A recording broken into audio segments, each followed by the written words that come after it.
Hare Krishna, thank you.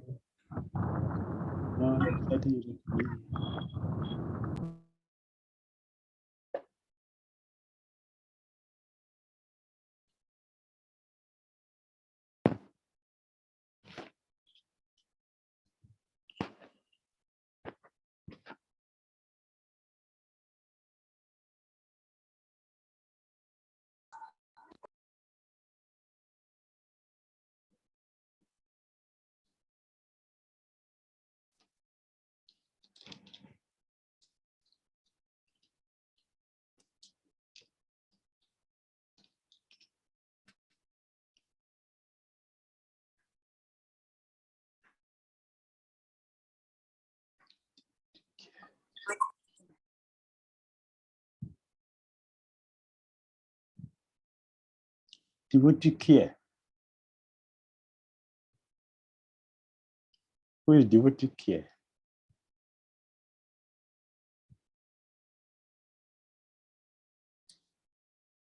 Who is devotee care? Hare Krishna, Maharaj, Dhaval Pranam. Maharaj, that's the ID that I'm logging in from. This is Param Karuna Madhav Das. I'm just changing my name. Okay. Do you care for devotees? Maharaj, that's the ID of the devotee care directorate of ISKCON. I'm serving in that department, so using that ID. Okay. Okay. Yeah, among those who are coming to Mauritius to give seminar. Sorry, Maharaj. I was asking if you are part of the team coming to Mauritius to teach devotee care. No, Maharaj, I'm not coming, but I think some of the devotees from the instructors will be coming. Okay. Okay. Very good. Yeah, it's okay for devotees. Okay, it's our time. So can we start now? Can we start? Yes, Maharaj. You can start Kirtan. Okay. Yes, Maharaj. All right.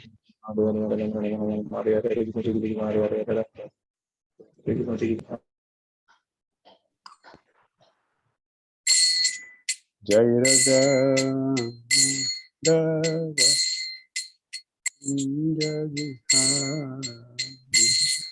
Jai Radha Madhava Kunja Bihari Gopi Jana Vallabha Girivaradhari Gopi Jana Vallabha Girivaradhari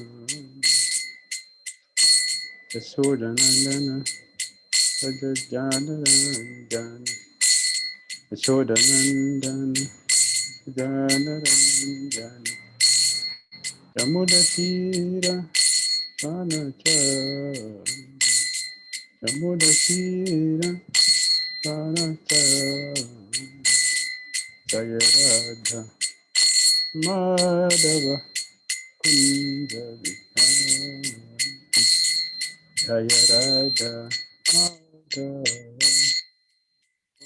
Kunja Vihari Gopi Jana Vallabha Girivaradhari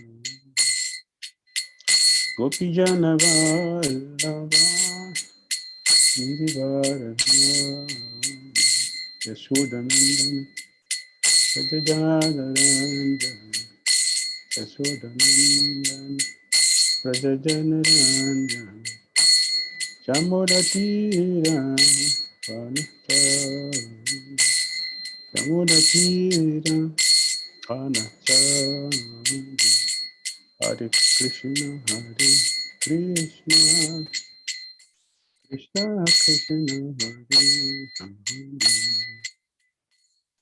Hare Rama Hare Rama Rama Rama Hare Hare Hare Krishna, Hare Krishna, Krishna Krishna, Hare Rama, Hare Rama, Rama Rama, Hare Hare. Jaya Prabhupada, Prabhupada, Prabhupada, Srila Prabhupada, Jaya Prabhupada, Prabhupada, Prabhupada, Srila Prabhupada, Jai Jai Gurudev, Gurudev, Gurudev, Jai Gurudev, Jai Jai Gurudev, Gurudev, Gurudev, Jai Gurudev, Nitai Guru Hari Bol, Hari Bol, Hari Bol, Nitai Guru Hari Bol, Nitai Guru Hari Bol, Hari Bol, Hari Bol, Nitai Guru Hari Bol. Jai Om Vishnupad Paramahamsa Pariva Jagatacharya Astutya Sita Sri Srimati Divine Grace. ISKCON founder Acharya Jagat Guru Sri Sri Bhakti Swami Srila Prabhupada Ki Jai. Jai Om Vishnupad Paramahamsa Pariva Jagatacharya Astutya Sita Sri Srimati Divine Grace Bhakti Siddhanta Saraswati Thakur Prabhupada Ki Jai. Anand Guru Vaishnava Vrinda Ki Jai, Namacharya Srila Haridas Thakur Ki Jai. Prem Shri Shri Krishna Chaitanya Prabhu Nityananda Sri Advaita Gadadhara Srivasadi Gaura Bhakta Ki Jai. Sri Sri Radha Krishna Gopal Gopinath Shyama Kunda Radha Kunda Giri Govardhan Ki Jai. Vrindavan Dham Ki Jai, Mathura Dham Ki Jai, Navadvip Mayapur Dham Ki Jai, Jagannath Puri Dham Ki Jai, Jamuna Mai Ki Jai, Ganges Mai Ki Jai, Tulsi Devi Ki Jai, Bhakti Devi Ki Jai, Samaveta Bhakti Vrinda Ki Jai, Itai Gaura Prema Nandi. All glories assembled devotees, all glorious assembled devotees, all glorious assembled devotees, all glory to Sri Sri Guru, Sri Gauranga, Namo Vishnupadaya Krishna Prishai Bhutale, Srimati Bhakti Tirtha Swami Janana, Namaste Krishna Padaya Prabhupada Shaitanmani, Shri Gaura Karuna Sakti Bhakti Sritatina. Om Namo Bhagavate Vasudevaya.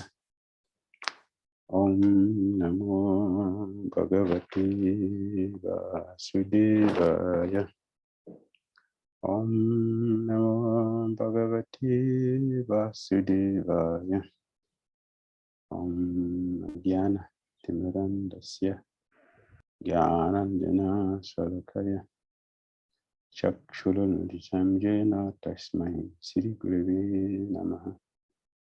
Shri Chaitanya Mano Bhistam Stapitam Jena Bhutale Swayam Rupa Kadamahyam Dadati Swapadantikam Vandeham Shri Gurun Shri Yutapada Kamalam Shri Gurun Vaishnavam Cha Shri Rupam Shagrajatam Sahagana Raghunathan Vitam Tam Sajivam Sadhuitam Savadutam Parijana Sahitam Krishna Chaitanya Deva Shri Radha Krishna Padam Sahagana Lalita Shri Visaktamscha.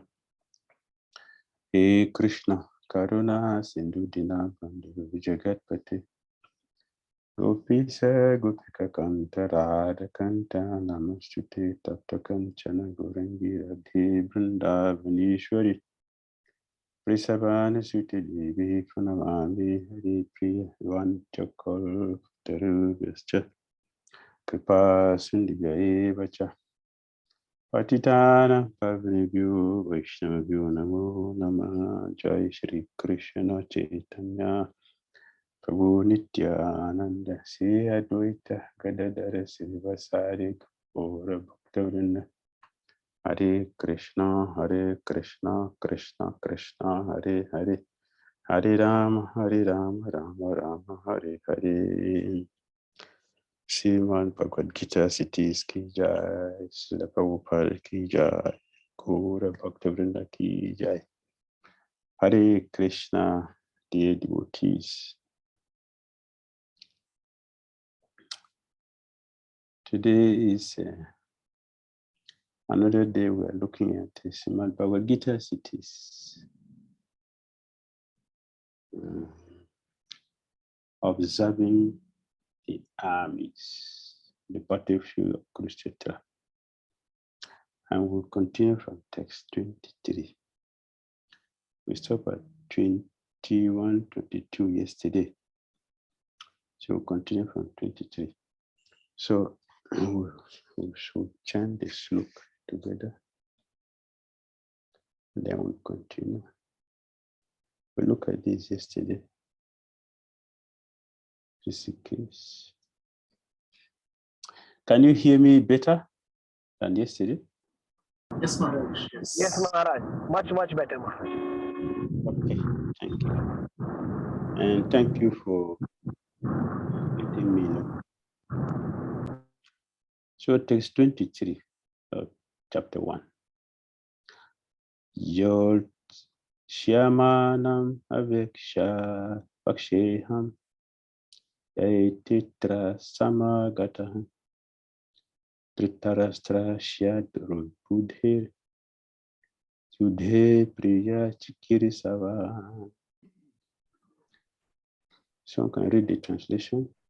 Let me see those who have come here to fight, wishing to please the evil-minded son of Dhritarashtra.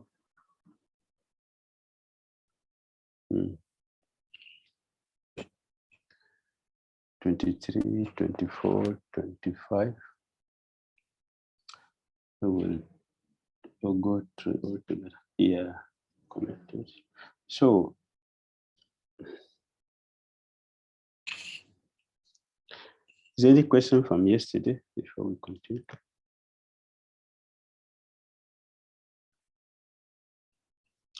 Is there any question from yesterday's discussion?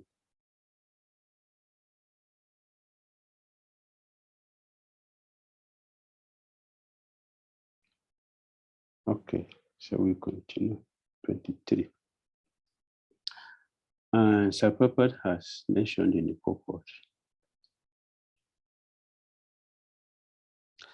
It was an open secret that Duryodhana wanted to usurp the kingdom of the Pandavas by evil plans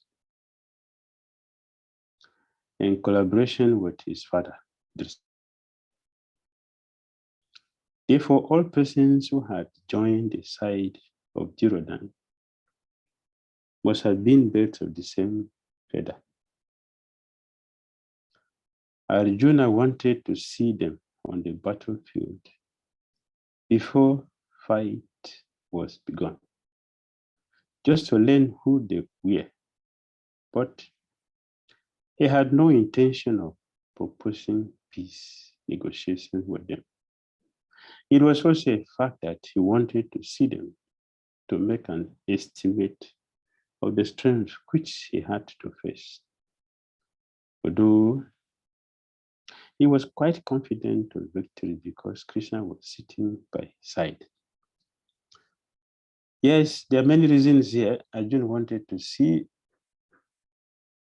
so he can make estimate about the strength also he needed to do his fighting. He also wanted to see those who have taken side with Duryodhana. It is not all those who have joined Duryodhana that are inimical towards Arjuna. It is not. Like Salya. Salya was coming to fight for his sister's children. But Duryodhana diplomatically won him to his side. And yesterday we did mention people who fought, all the Kshatriyas who fought here, they fought out of duty.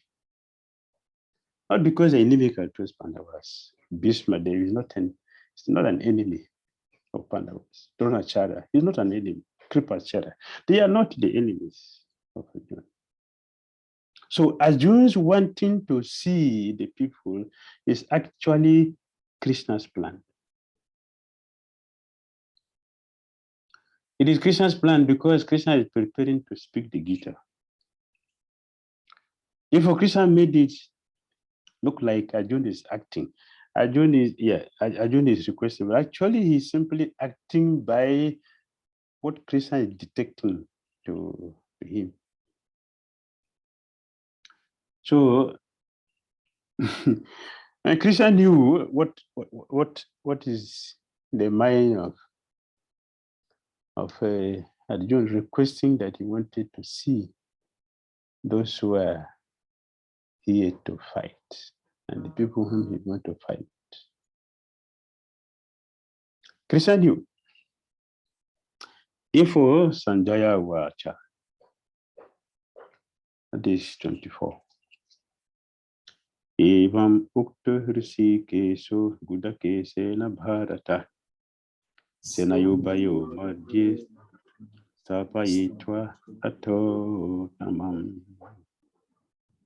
Sanjay said, O descendant of Bharata, having thus been addressed by Arjuna, Lord Krishna drew up the fine chariot in the midst of the armies of both parties.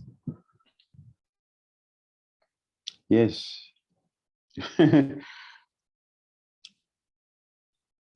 Arjuna is addressed here as Gudakesh. Gudakesh. It means sleep or ignorance. And Isha means a controller. So Arjuna is one who has conquered sleep.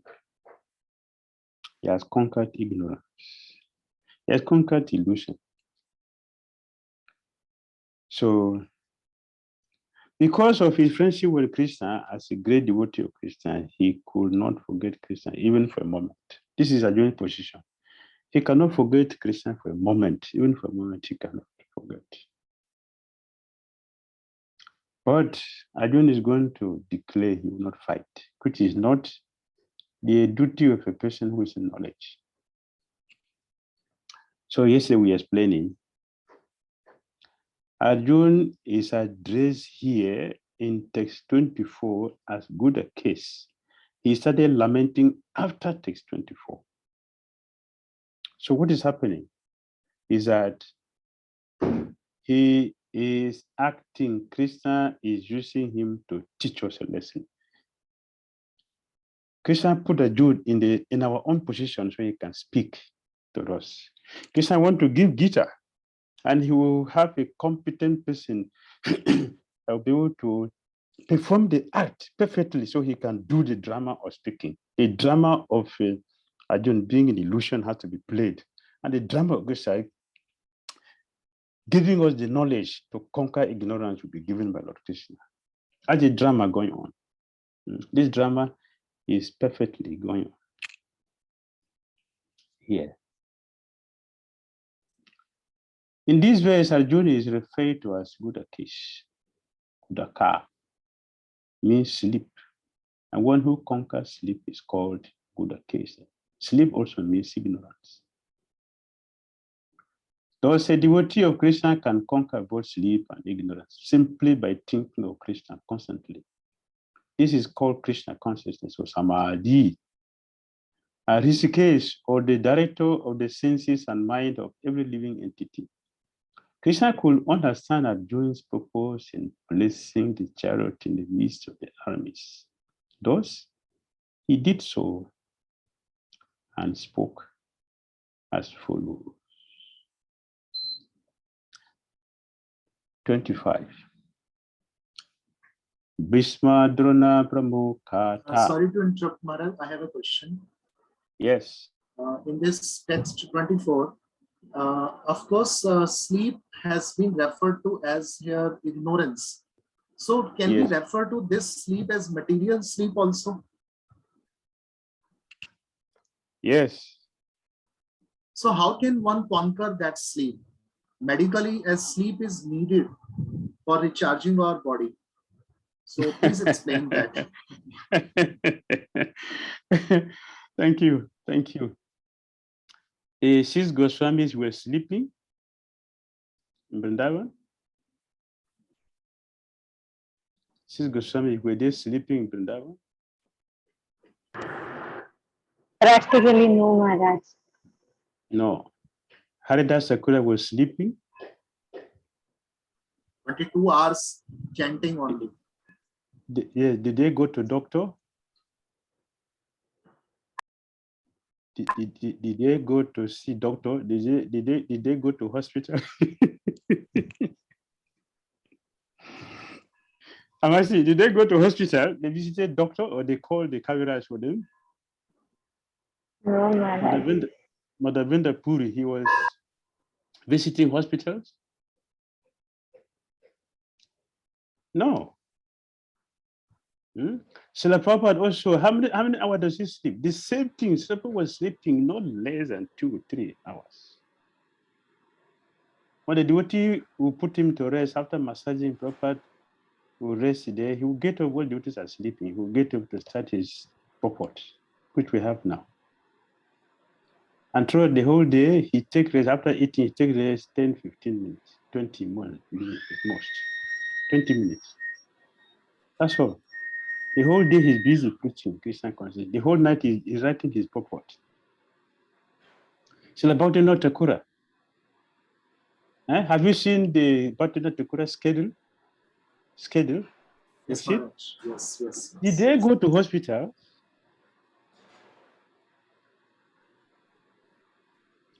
The answer is that no, they did not go to hospital and they will never go to hospital. So your question was, how to do that? How to conquer sleep? How to conquer sleep? That is a process of Krishna consciousness. It's a process. Bhagavad Gita in chapter 6 told us to have only 6 hours. Bhagavad Gita told us to sleep 6 hours. 6 is sufficient to keep the body. But if you sleep after 10 o'clock, you are destroying your body. Anyone who sleeps after 10 o'clock, you are destroying your body. If you like, you sleep for 12 hours after 10 o'clock is useless.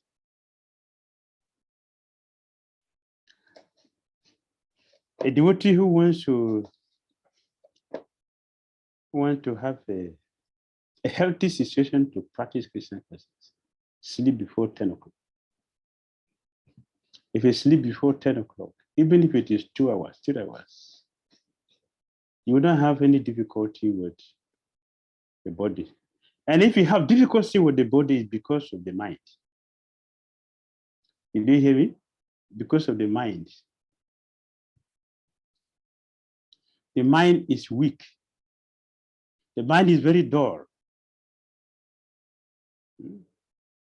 All the senses centered on the mind. All the senses. The center of all the senses is the mind. If the mind is controlled, Krishna will explain in chapter 6, if the mind is controlled, all the senses are controlled. And according to Gita, one becomes, one will never have enemy anymore. No more enemy. If the mind is controlled. So the problem is the mind. Therefore, you see in Bhagavad Gita, Lord Krishna requested Madmana, give me your mind. Krishna didn't say, give me your head. He said, give me your intelligence. He said, Madmana, give me your mind. Because if you give the mind, intelligence is there. All the senses are there. Everything is there.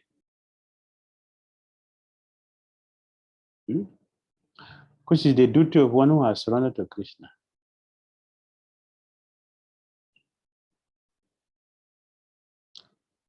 Is it not? So we have difficulty because we are still on the bodily platform. A yogi will sit in the middle of fire, huge log of wood above the head, and is set in fire. It's burning. A yogi will sit in the middle peacefully and chant mantras. He can also enter into the big thing called ice water and also peacefully chant Hare Krishna mantra. Why? They conquer the mind. They conquer the senses. Therefore, if we want to sharpen our intelligence, if you want to sharpen our, if you want to, if you want to sharpen a knife, use a machine or stone. How do we sharpen our mental ability? How do we sharpen our mind, our mental ability? How do we do that?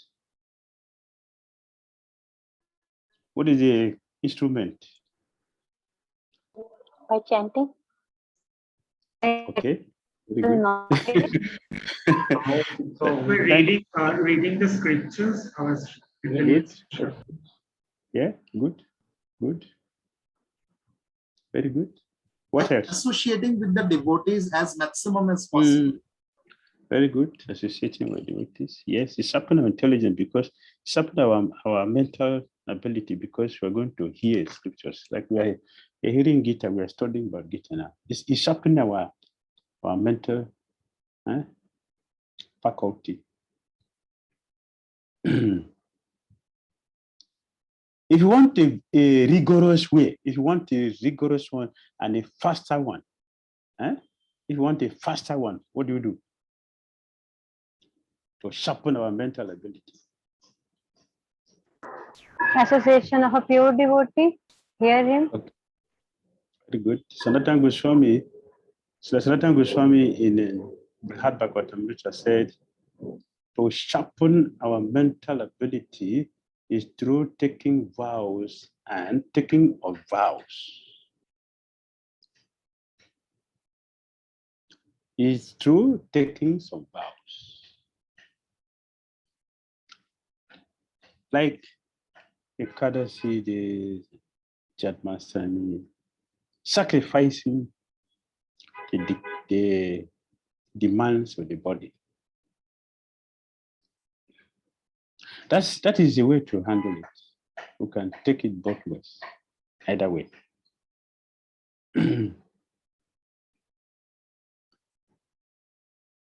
So to conquer sleep, is if I practice, first of all, you can start by reducing your sleep to 6. Reduce to 6. You start. You look at the system of Krishna consciousness. If you look at the Krishna consciousness system, you notice that we are already we are already placed we are this, how would I say?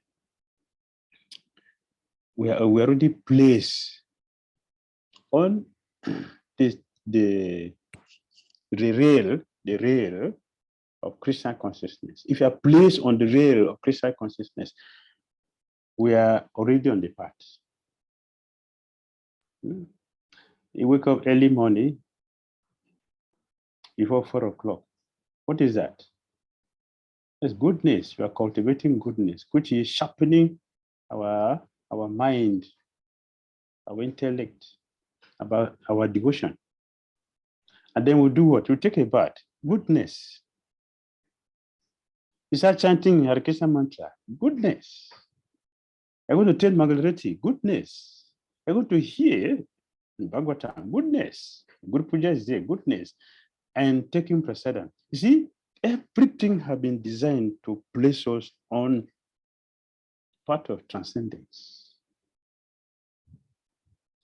We're already programmed in this way. If one simply follow these disciplines sincerely and seriously, we will conquer the sleep. We will promote it to this platform. No more ignorance. Then we can continue to increase it. You can reduce it to 4. As we continue to progress, you can reduce it to 3. As we continue to progress. This is a process. We are already on the path. We simply have to follow it as much as possible. Does it make sense? Yes, Maharaj. Thank you so much. Okay. We should not sleep after 10 o'clock. If you want goodness.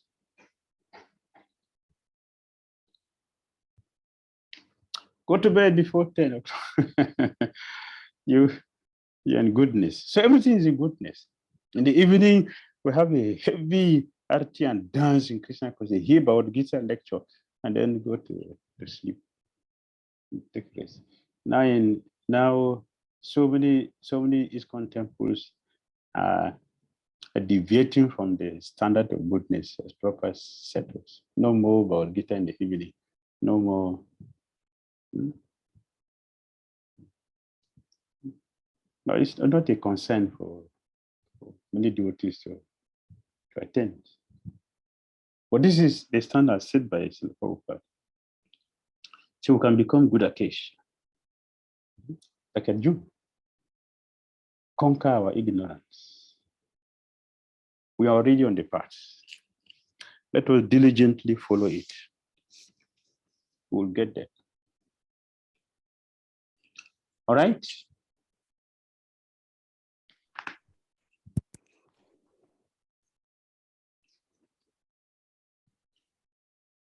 $25, 26, 25. Krishna said, Bhishma Drona Pramukata Sarve Samchamahi Siktam Vacha Parta Pashaitan Samavetan Kuruniti. In the presence of Bhishma, Drona, and all the other chieftains of the world, the Lord says, just behold, Partha, all the Kurus assembled here. What's the most important thing in this talk that we can pick here? Can you go to the PPT?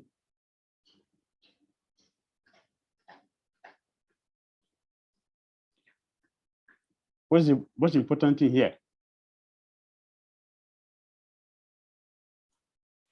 The names of Bhishma and Drona, they are the chieftains, the armies. Krishna said, Bhishma Drona Pramukata Samavetan Kuruniti.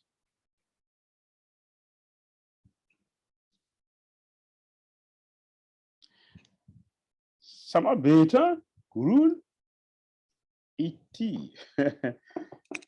So what is happening here is hundreds of millions of warriors were in the Kuru armies. Yet Krishna drove Arjuna's chariot directly before Bhishma and Drona. Bhishma, Drona, Pramukata. Why did he do that? And Krishna smiled jokingly. He said, Samavetan Kuruniti. What does that mean?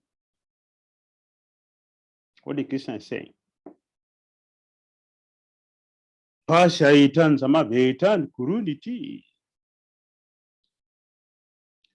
Krishna is telling Arjuna, there is nobody you have to fight here but your own family members, the Kurus. Everybody here is just Kurus waiting for you to fight. And your teachers, Bhishma, Dronacharya, and your grandfather, Bhishma Dev, they are the ones here to fight with you. So what are you going to do?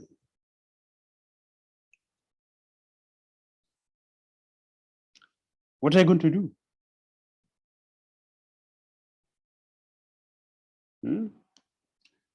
What was Lord Krishna's plan in taking the chariot right in front of Bhishma and Drona?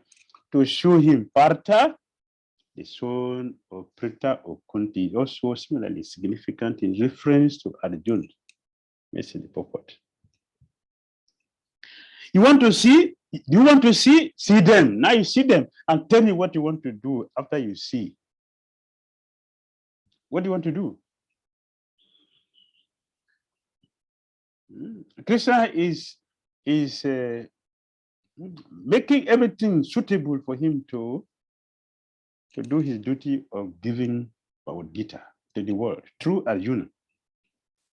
So Krishna passed all the warriors who have gathered the Krishna passed all of them and took the chariot directly in front of Bhishmadev and Dronacharya. See what you want to see and tell me what you want to do after this. And the Prophet said, what is the use of your seeing?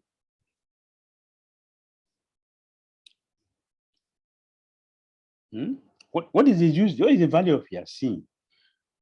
What can we see?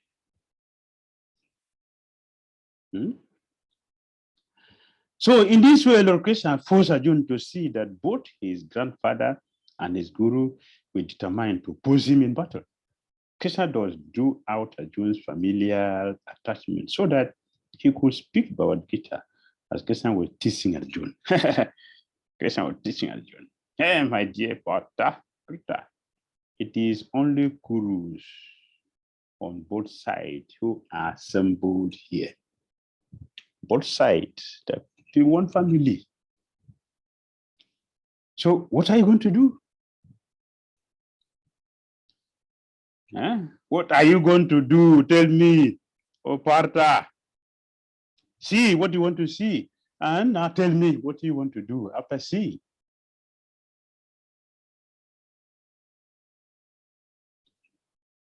So like Balaji Bhushan said, because Krishna told Arjuna, because you are the son of my father's sister, I am going to serve you as chariot driver. But now you are about to abandon your desire to fight. Thus Krishna jokingly implied, what is the use of your looking at the enemy's army? In this way, Krishna affirmed a thought in Arjuna's mind. And Sanjaya described all these things to his master, Dhritarashtra. Everything was told to Dhritarashtra, who was always waiting for Sanjaya to tell him what was happening.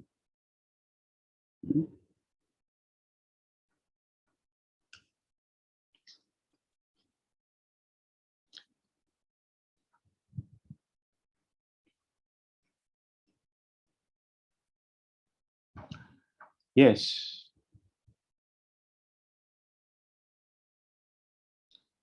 After seeing all these great personalities here, don't think that they are coming from other places, the people who don't know. They are the same, your family members. So you want to fight them or you want to give up your duty?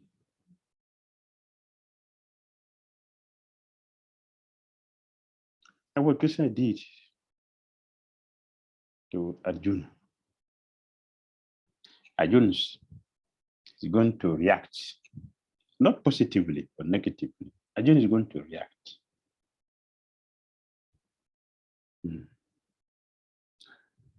26.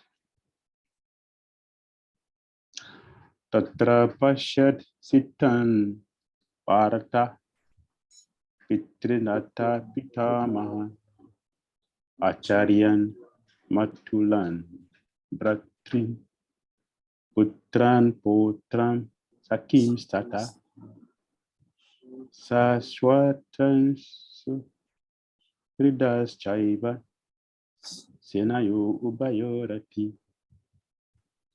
Here Arjun could see, within the midst of the armies of both parties, his fathers, grandfathers, teachers, maternal uncles, brothers, sons, grandsons, friends, and also his fathers-in-law and well-wishers. On the battlefield, Arjuna could see all kinds of relatives. There's nobody here than his family members. They all are the same as family members.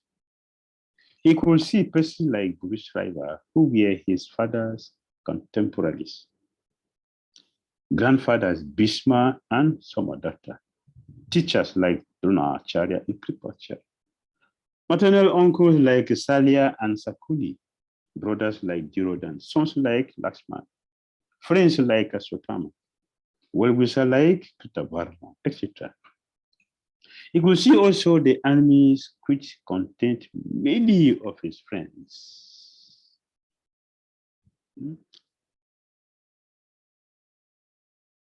Many of his friends. They all gathered here. 27. Tan Samikshyas Sakanteyan Saraban Bandun Avastitan Kripaya Paraya Vishtut Visidhan Idam Abravit. And the son of Kunti. Yes, Mataji, carry on, please. When the son of Kunti, Arjuna, saw all these different grades of friends and relatives, he became overwhelmed with compassion and spoke thus. 28. Arjuna Uvacha Dristvamam Swajanam Krishna Yutsum Samupastitan Siddhanim Timamadatrani Mukham Chaparishu. Arjuna said, "My dear Krishna, seeing my friends and relatives present before me in such a fighting spirit, I feel the limbs of my body quivering and my mouth drying up." So that was the result of Arjuna seeing. What did he see? He didn't see Krishna. Now he is seeing differently.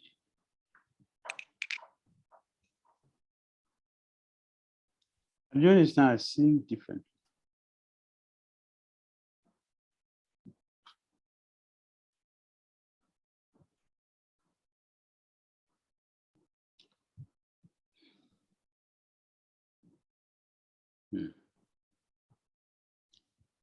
Krishna had driven Arjuna's chariot so that Arjuna is face to face with Bhishma and Drona.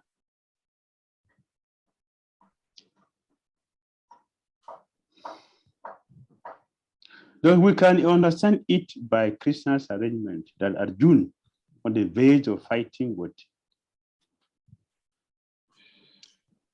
and perhaps even killing his respected grandfather, Bhishma, and his military guru, Drona, is feeling compassion and reverential affection just prior to the Battle of Kurukshetra.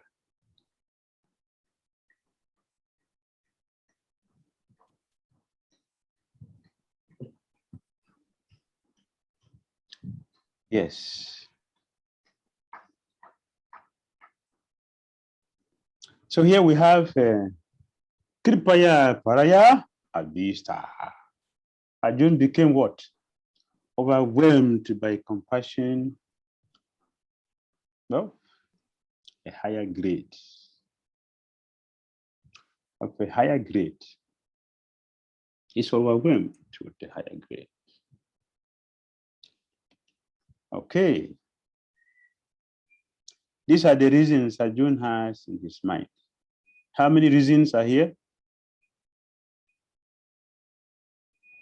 5. 5. So Arjuna refuses to fight based on these 5 reasons. One is what?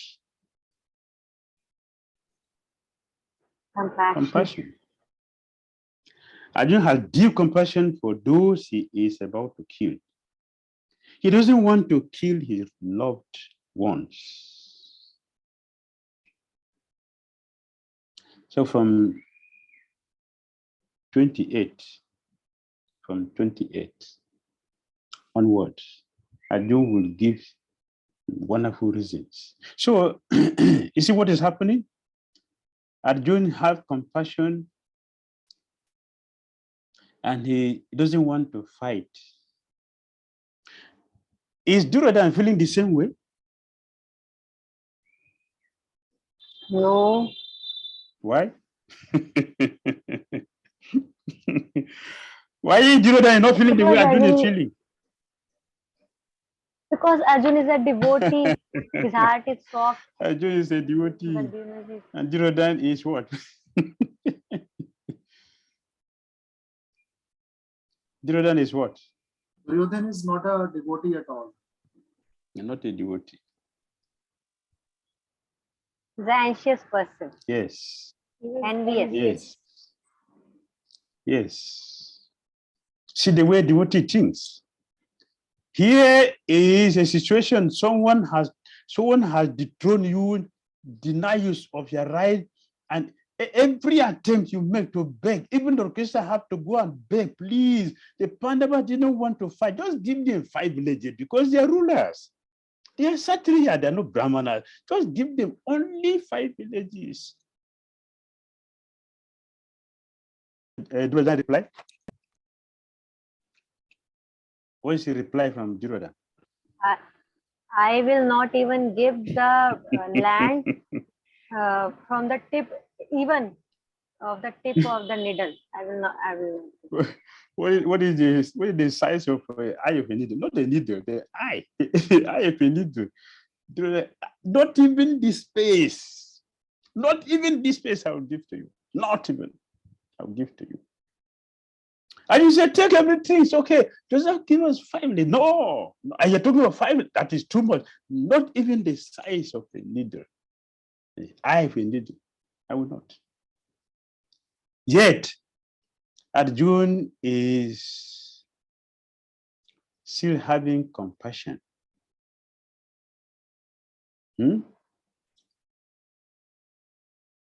How do we think about our enemies? How do we think of our enemies? As you feel like, don't feel good about them. Like, think something bad happens to them in a way. His good is Yes. Yes. We feel pity upon them. We feel pity upon them What? that they are burning in the enviousness. Rukmini is very The advanced. person who has envy, he burns. Oh, I wish I want to follow Rukmini style. I want to follow your style. Me, I don't think like that for my enemies. I want them dead now. I want all of them dead now, not even tomorrow, now. That is how a non-devotee thinks. But look at how a devotee thinks.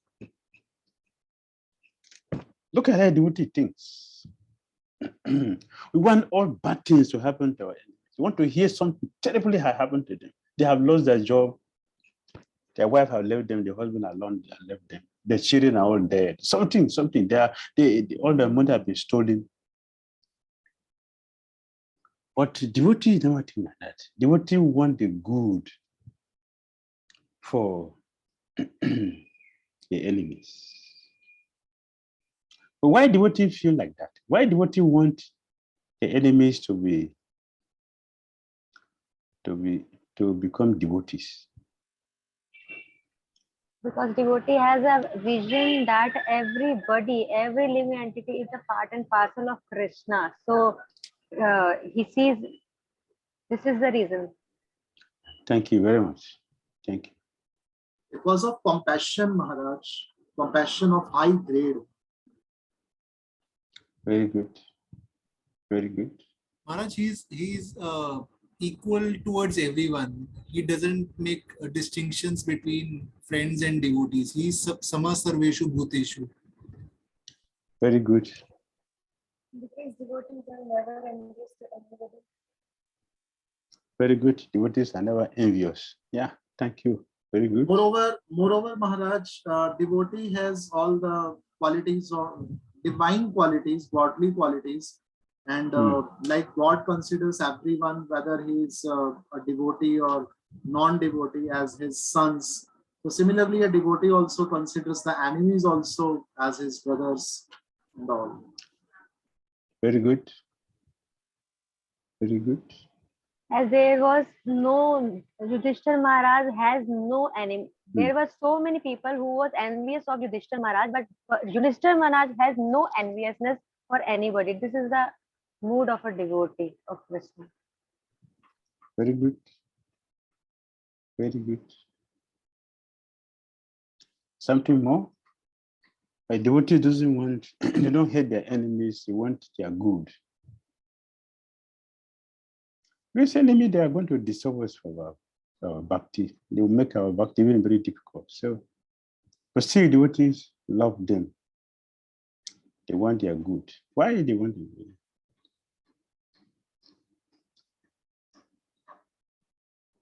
Oh, very good reasons. Yeah. Something more?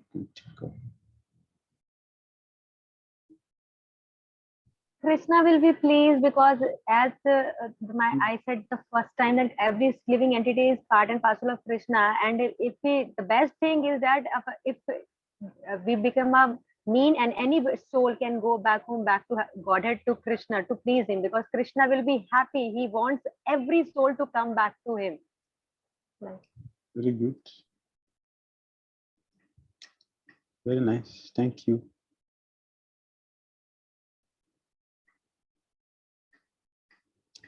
Devotee want the good of their enemies.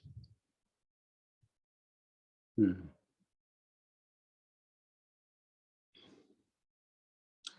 the Srimad Bhagavatam,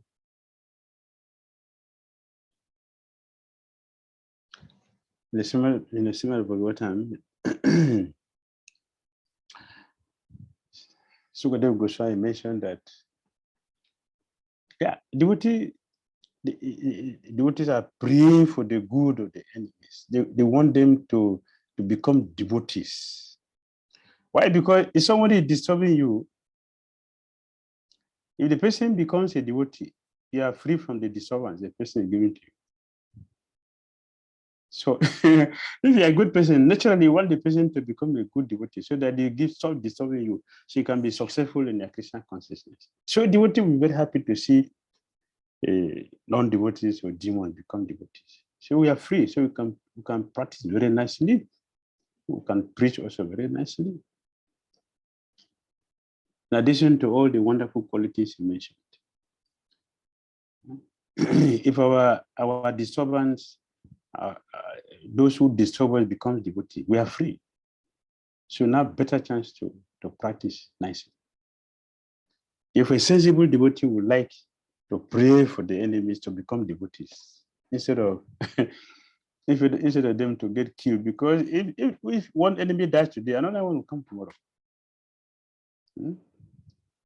But if one of them becomes devotee, you don't have any problem. So we can practice very nicely and feel very happy. Yes. Compassion. The next one is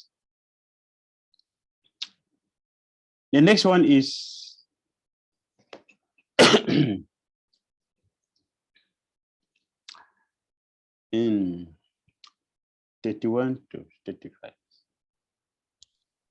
Enjoyment. Maharaj, there's one question I have, if I may ask. Yes, go ahead. Maharaj, two things actually. First of all, the title of this entire slide says that this is all part of Krishna's Bhakti Vatsala section. So I just wanted to clarify on that. If you can help us connect this title of the section with what we are discussing. And then I have one more question, but I can just ask after this. Okay.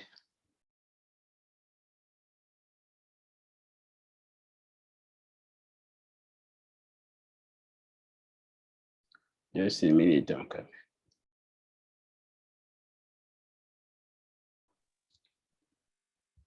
I'm not sure if 28th, 29th, 30th, these verses are also part of Krishna's Bhakti Vatsala. This is not clear from the presentation slide, but till 27th, it is this is Arjuna's doubt. This section is Arjuna's doubt, not the Bhakti Vatsala. We are finished with the Bhakti Vatsala.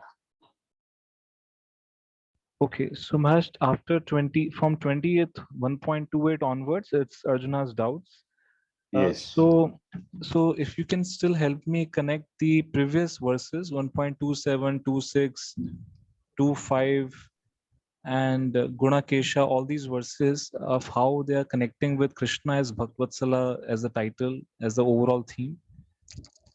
Yes. If you remember, I mentioned that for Arjuna requesting Krishna to take him to the middle of the armies, what is that? Arjuna is ordering Krishna to do something. What is that? And Krishna did it. Did he complain? Is not Bhakta Vatsalya? Vatsalya? Yes, Maharaj. Is it not? Eh? Yes, Maharaj. Yes, Maharaj. Yeah. Arjuna is telling Krishna, please take me to the middle. He's giving order to Krishna. And Krishna obeyed. And secondly, I did mention that Krishna wants to speak Bhagavad Gita, so he motivated Arjuna to request for this. So Bhakta Vatsalya. You want to speak, to give us Bhagavad Gita to destroy our confusion, our ignorance, the darkness in our heart. And Krishna's causelessness. Bhakta Vatsalya. He cared for his devotees. Therefore, he want to give us the knowledge to get out of our confusion. Does it make sense? Yes, Maharaj. And Maharaj, these few verses in which Krishna is changing the heart of Arjuna and making him get bewildered. Is this also part of Bhaktvatsala? Yes. Yes. Yes, Krishna is doing all these things so he can speak, so he can give us Gita. Otherwise, how will we do it?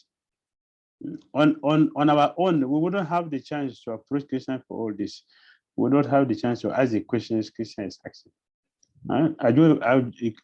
Krishna motivated Arjuna to do this so he can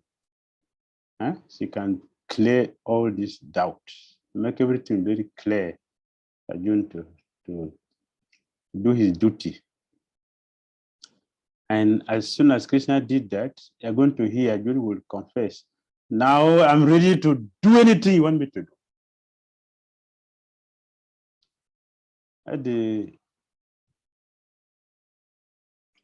The mercy of Krishna on Arjuna or his devotees.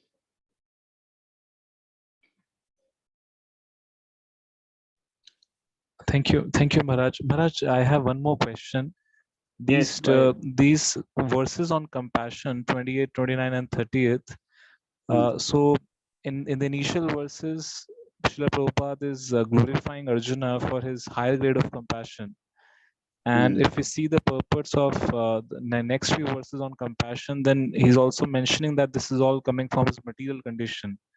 So how do we understand in these 2-3 verses 2 grades of compassion being talked about on the same person? Within these five points, the 5 points Arjuna gave for not fighting, or his feelings, some are spiritual, some are material. Compassion is spiritual. Enjoyment is material. This is material, it's not spiritual. But compassion is spiritual, although there is also a material compassion in it. But both things are here. Material and the spiritual compassion is there. Arjuna was naturally feeling that. This is spiritual. He was naturally feeling that. Having compassion, it is spiritual. Although Krishna said the compassion was on external reason, but actually as a devotee, Arjuna was feeling compassionate. Why should I kill these people because of the king? This is spiritual. That's how devotees should think. And we're thinking, we also asked a question, was Dhirodan thinking the way Arjuna is thinking? All of us said no. And why? Because he's not a devotee. So out of these 5 points here, some are spiritual, some are material.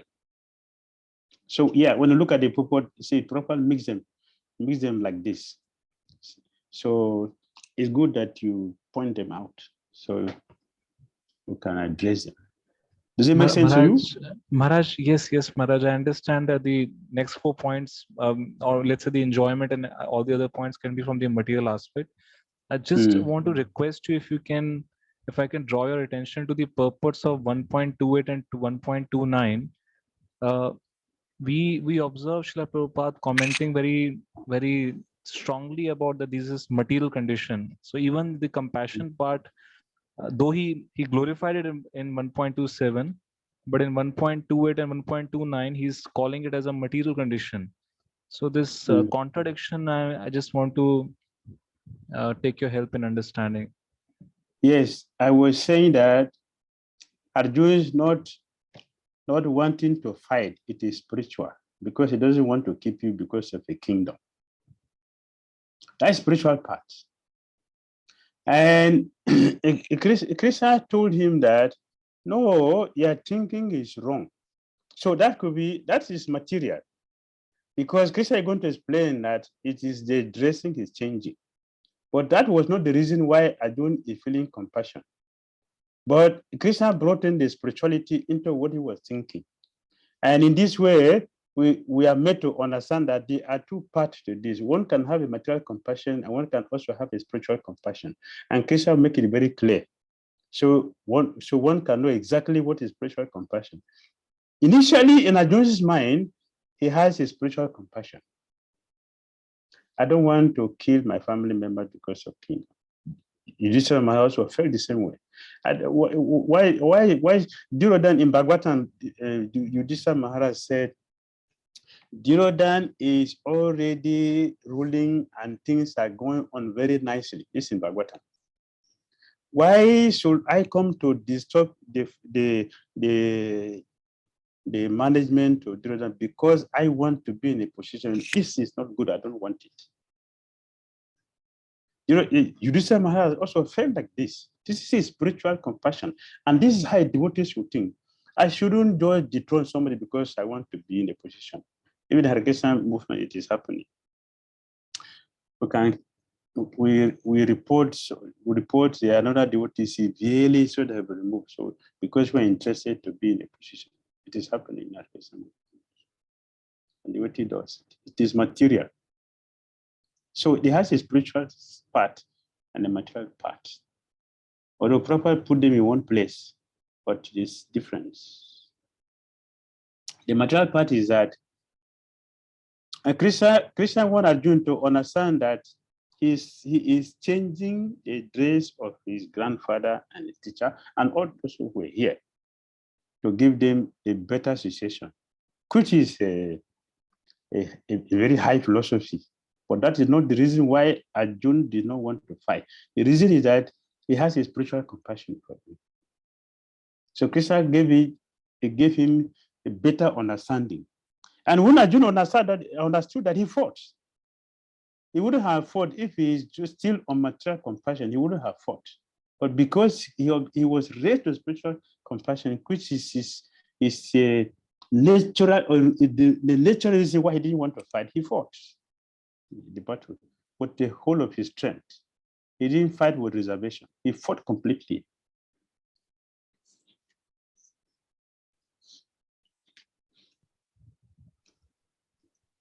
Does it make sense to you?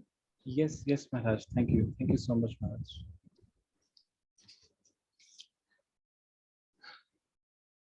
Any other question on it? Move forward.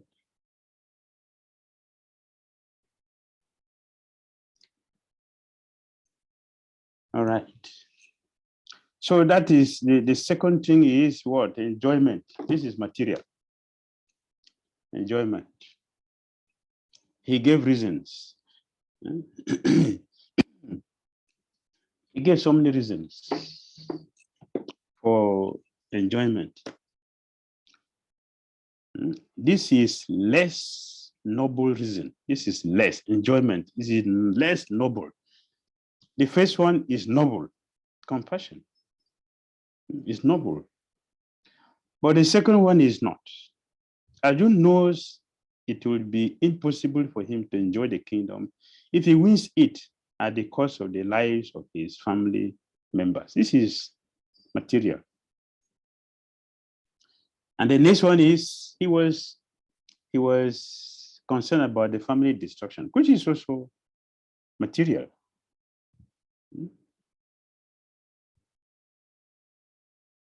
Oh, on the screen is fear of sinful reactions. It's material. In the third canto of Bhagavatam, Kapil Muni said, devotional service is transcendental. Pure devotional service, is transcendental. Kapil Muni explains that it is not all transcendental devotional service is practiced on the transcendental level, because not all of us are on the transcendental level. A person in a mode of ignorance, a person in a mode of passion, a person in a mode of goodness cannot perform transcendental devotional service. Therefore, devotional service can be performed in ignorance, in passion, and goodness. Then there is a transcendental devotional service, which is performed by pure devotees. And it's explained, our Acharya explained, devotional service out of fear of sinful reaction is in the mode of goodness. So it's not pure. So as you use the fear of sinful reaction, you're not pure. It's material. Destruction of family member is also no, it's also the same. And it was indecisive. That means what? Confused. He's confused. He will tell Krishna which one is better, and who knows? Conquering them or being conquered, who knows? Arjuna is telling Krishna. And Krishna is the director. He's a supreme personality of God who knows everything. But now he is relating with that person and he's still indecisive. That's another point which is very, very important that we can look at it carefully. In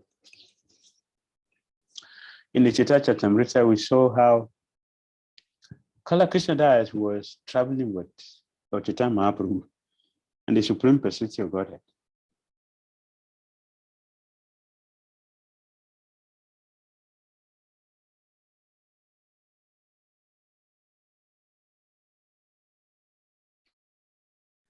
Was that the fault of Krishna? Is that the fault of the spiritual master or the fault of the disciple? Which one? Is that the fault of the guru, the fault of Krishna, or the fault of the disciple? Maharaj, can you please repeat the question once again? My question was, Kala Krishna Das was traveling with Lord Chaitanya Mahaprabhu from Jagannath Puri to South India. And he left Lord Chaitanya Mahaprabhu to follow the prostitutes. He gave up Krishna consciousness in the presence of the Lord. So was that the fault of Lord Chaitanya Mahaprabhu, or the fault of the spiritual master, or the fault of the disciple? That was my question. Fault of disciple, Maharaj? Guru and Thank you. Krishna cannot be wrong. Thank you.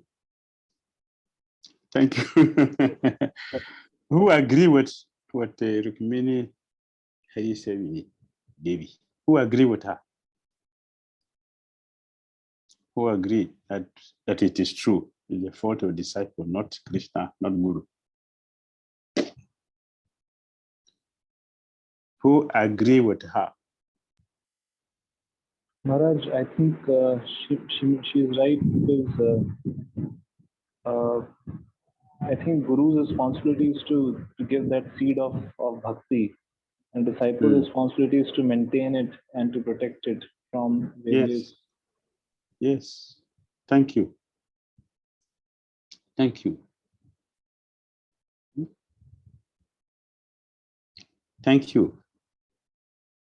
Vidyavati Devidasi. Thank you. So we should know where we are going wrong, and not just to blame the spiritual master or to blame Krishna. We should know where we are going wrong, where we are not playing our own part. I call Krishna that because in his own case, he was with the Supreme Lord. Sita Devi was abducted by Ravana.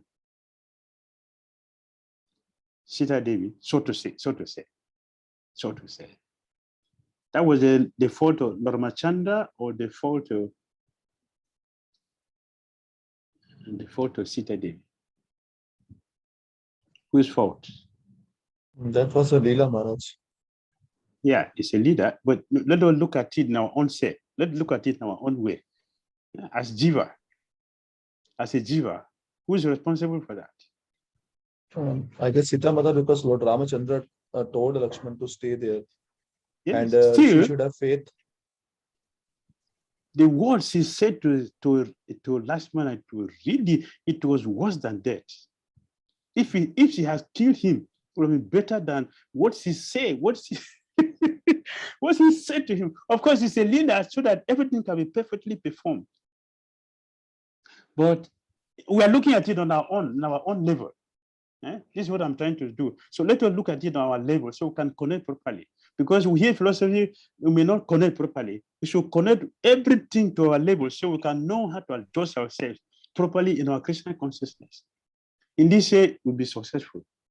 If you don't do this, we'll remain baffled. We should know every verse is referring to us. Every verse is referring to us. That's why I'm giving this example. Where we wonder how we feel. One of the controversial things in this country is the falling of the jiva. Very controversial, very controversial thing. Fall of a jiva. Where does he fall from? Why he fell? Why? Well, but Sita was with Lord Ramachandra, the Supreme, when she desired to have this false deer. Even though the Lord said, no, this is a Rakshasa. You can change. He said, no, I want this. I will go and show to mother-in-law, father-in-law. I will show them. This is what is the merit of our staying 14 years in the forest. I will show them this. Ramachandra said, no, it's not a deer. See the way she is. See the way the deer cannot behave like this. No, I want. Give me. This happened right in the face of Lord Ramachandra, the Supreme Personality of Godhead. But we have difficulty understanding why we fail. How does it happen? Proper told us we need purity to understand this. We need purity to be able to understand this. So this thing happened. It happened like this. We should know where we are going wrong. As disciples, we should know where we are going wrong. If you are not following properly, even if your guru is a Mahabhagavad, if you don't follow properly, it is a guru who is Mahabhagavad, not you. So, so we have to follow perfectly to be able to be sheltered by him or by her. Does it make sense? Yes, What do you Maharaj. think? Yes. So here, look, John is indecisive. Oh, are we sure of winning or not winning? And even if you win, what would the situation be? Indecisive. So as John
Hare Krishna, it seems Maharaj is having some network issues. Yes, Prabhu. Okay, Gaurav Prabhuji. So it's the issue at his end? Yes, yes. Okay. Maharaj will be joining. Yeah, Maharaj is joining.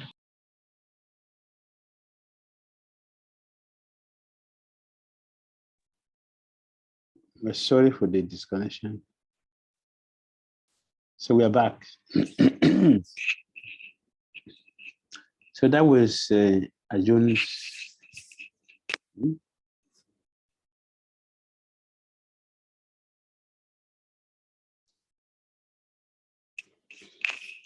Arjun was not a coward, proper say in the purport. He was a competent warrior, but still, the Hatama Buddhi, the bodily concept of life is so strong. Is in the PPT.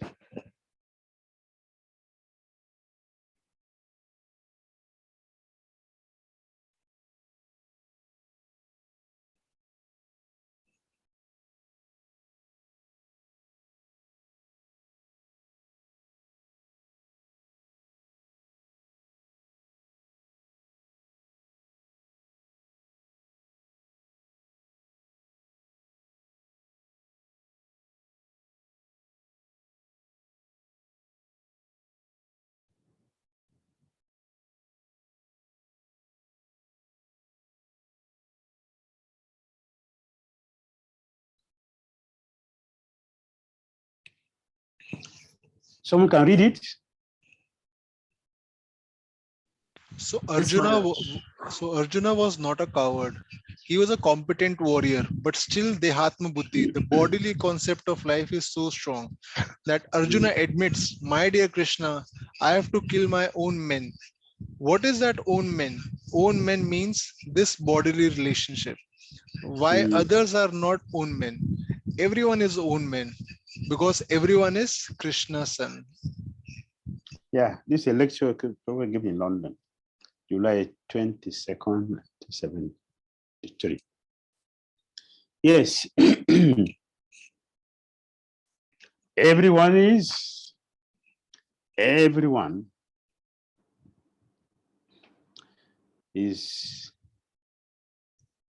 devotee, directly or indirectly.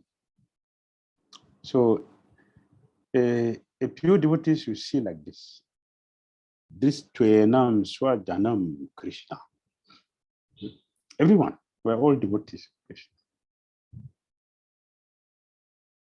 Therefore, we should see this, the spiritual in existing in the material in all varieties of bodies, and treat everyone very nicely. Siddhanti mama gatrani mukam cha varishu shati.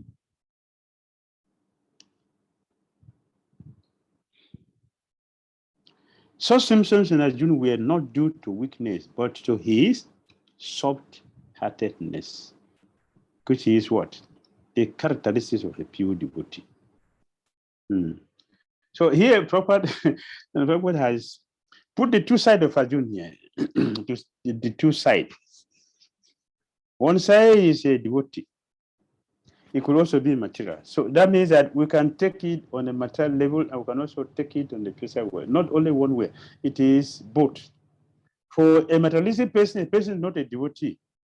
Our material compassion is useless. But for devotee, a spiritual compassion is very important because it's going to deal with the soul. When you look at the whole world, you see people are very compassionate upon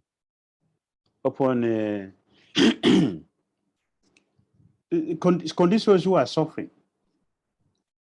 And I have seen many times that people who have material compassion, they does not know what to do and what is actually compassion. So I've seen many times that people are giving people grace on the courtesy in the name of doing good for people. So is that good?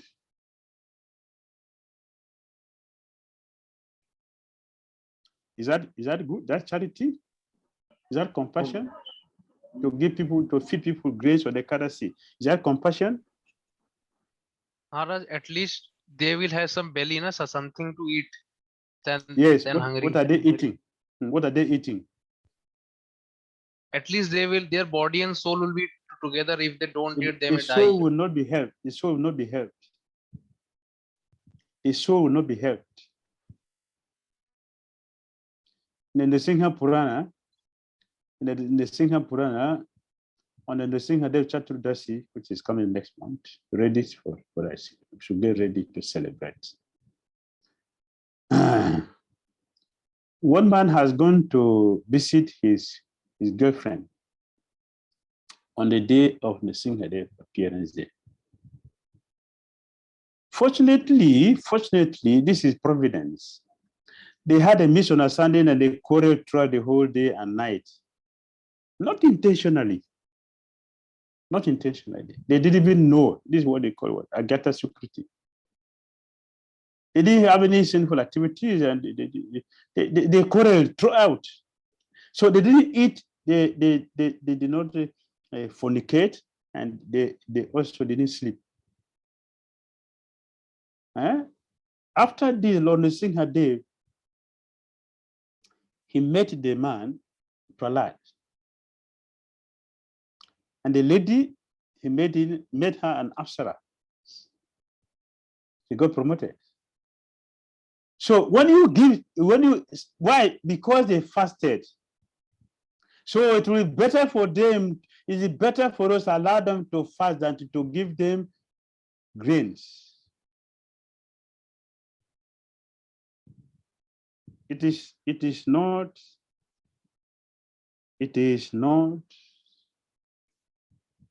compassion. It's ignorance to give people grace on the Ekadasi day. You understand? It's better for them to be forced to fast and be benefited, be promoted. They think they will promote them, or a Christian will promote them, than to give them grace on the Ekadasi day. But Chaitanya Mahaprabhu, he clearly told his mother, Sachi Devi, my dear mother, I want to beg you for a boon, for a blessing. Sachi mother said, yeah, my son, ask me for the thing. Chaitanya Mahaprabhu said, my dear mother, please, I beg you, even in a dream, do not eat grains on the Ekadasi day. So, and you are saying that we should fill people's belly with grains? Is that what they are recommending against the time Mahaprabhu's recommendation? It is wrong. That is what we are learning here. So Prabhupada has made it very clear. He had demarcated the two. Arjuna has this quality because he's a devotee. He is naturally compassionate. He doesn't want anything wrong for people. It's natural. Of course, the other side is that one can also have a material compassion. Both things are there. So we should know what is spiritual compassion and follow it, and avoid what is material compassion. Do not give people grains on the Ekadasi day. It is not compassion. It is not charity. It is dangerous. We already have problem, and we are increasing people's problem in the name of charity. It is not. Can you leave the PPT? I think everyone has the guitar. We have to have the guitar. So right. Any other questions? So we can move forward. Is it clear?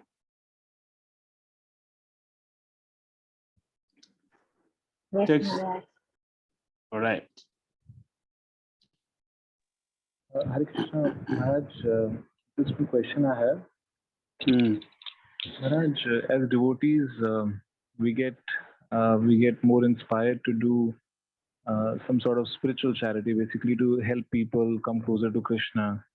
But sometimes, sometimes they may need some material help. Like for example, I'm going on a road and there is someone who needs money, and as a devotee, uh, maybe the money could be his important need at that time, and the recipient may not be a devotee yet.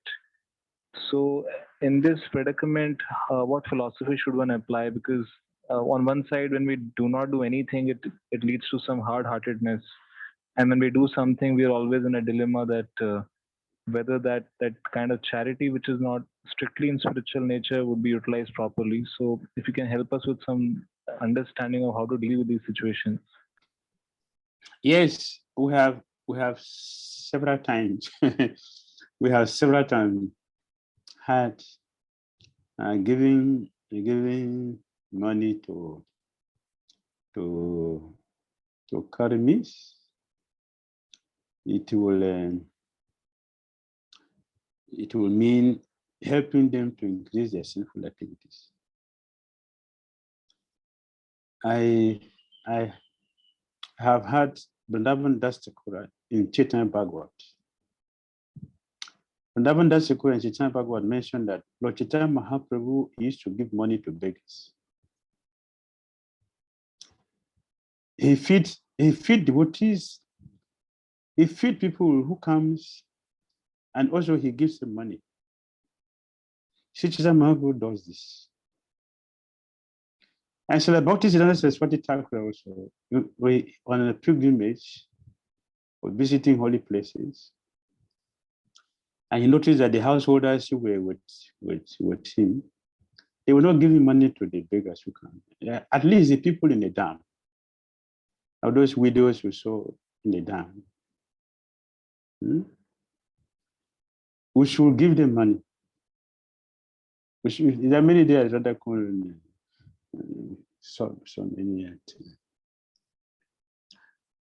When we visit everything, it is not wrong for them to give, for us to give them. When she said about this, Siddhanta Saraswati noticed that the householder were not doing this. He was not happy, and he chastised them, like you mentioned. If you don't give charity, your heart is going to be so hard that you will not give to Krishna also. So instead of us to think we're very transcendental, which we are not really, most of us, it's better for us to give charity, at least for people in the down.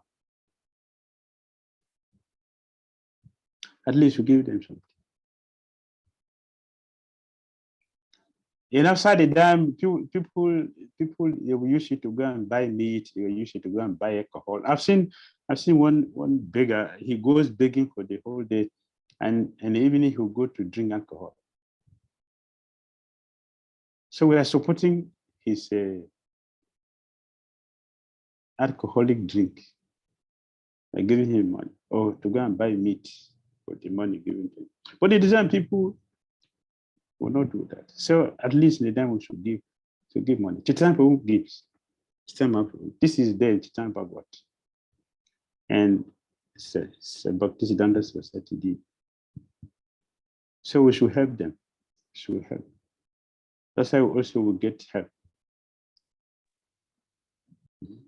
Maharaj, yes. Maharaj, even if some money is given, it may be used to cook food, but let's say it's not offered to Krishna. So in a way, the money that we give in charity is being used to incur path for them. So how do we see that? The money is used in. So let's say we give money to someone, and that person does not do anything wrong as such, but let's say cooks food out of that, but does not offer that to Krishna. That's all right. That's all right. You have done your part. At least you have taken care. That is what Himak was trying to say. So at least we have helped them somehow or other. So that's we don't. That is not bad. Following the footsteps of Chaitanya Mahaprabhu, he said we should do it. And if we don't want to do that, I can give them prasada. At least you should give prasada to them. That was the idea, is the properly introduced food for life. So we can cook native food and give to people. But some people, they will need some money. If they are going to hospital, the food will not pay their hospital bill. So we should not think that, oh, this is their karma and leave them. We should help them. Even though they are not going to offer the food, yes, should give them something. We're not going to give them thousands, so you're going to give them some money. You can use to maintain themselves, at least. So we should do that. Taking the example from Chaitanya Mahaprabhu, so about this Thakur. That is my authority to say them. Very nice, Maharaj. Thank you so much. Hi. So I've heard many times, because I listen to Chaitanya Bhagavat every day. And I'm hearing this regularly. Chaitanya is giving them money, giving them food. He called the beggars and give them. The same sannyasi will come, he give them. At that time, he was a householder. So he was doing this, not when he was a sannyasi. He was doing it when he was a householder. So as householder, we should do it.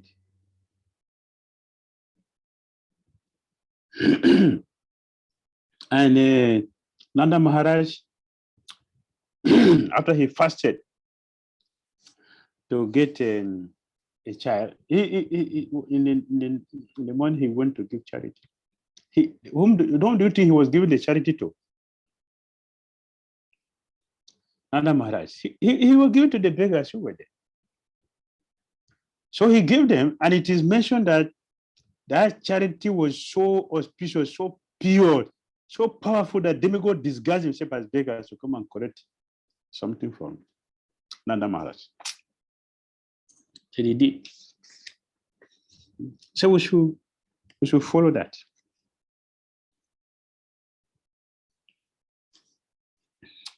All right.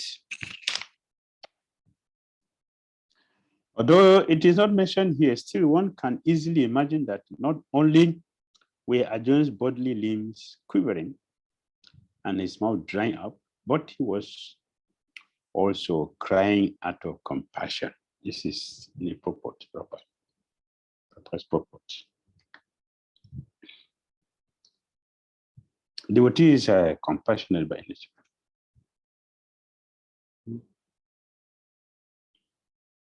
Very naturally compassionate. Okay, next is 30.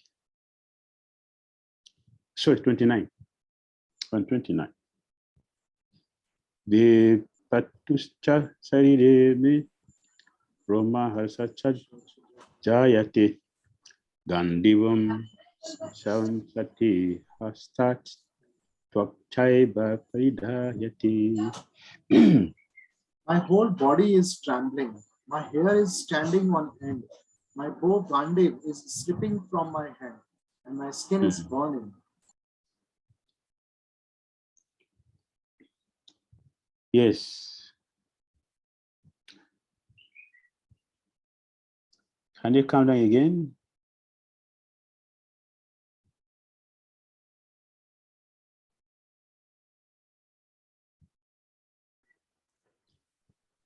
There are two kinds of trembling of the body, proper say in the purpose, and two kinds of standing of the hair on the end. Such phenomena occur either in great spiritual ecstasy or out of great fear under material conditions. There is no fear in transcendental realization. So, Arjuna's symptoms in this situation are out of material fear, namely loss of life. This is evident from other symptoms also. He became so impatient that his famous bow Gandiva was slipping from his hands. And because his heart was burning within him, he was feeling a burning sensation of the skin. All these are due to a material conception of life. Yes, it could be that this is due to the fear of Arjuna Prabhupada said here, is material fear. But Kshatriya does not fear. And Arjuna is a Kshatriya. He is a devotee, therefore his feeling, even though it is said to be material, but he's a devotee, his feeling is out of devotion. After all, we don't see Jordan lamenting and fearing like this, not to fight. We didn't hear that the weapons of Jordan fell from his hand. It's only Arjuna we are hearing. Why not Jordan? Because he's not a devotee. So although we may see that it is out of the fear is out of material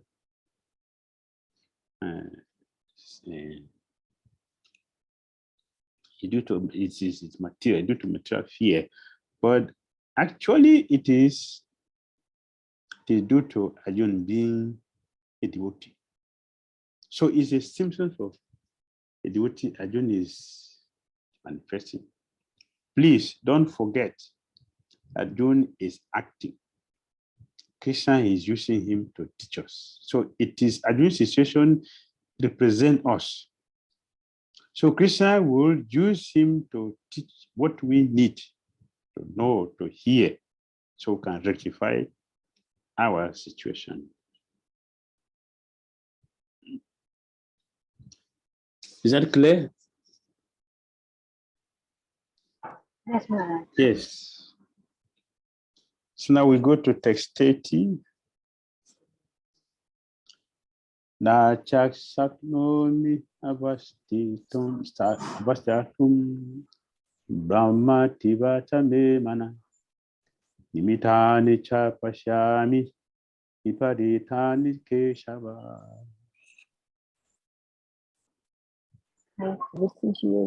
I am now unable to stand here any longer. I'm forgetting myself and my mind is reeling. I see only causes of misfortune. O Krishna, killer of Keshidin.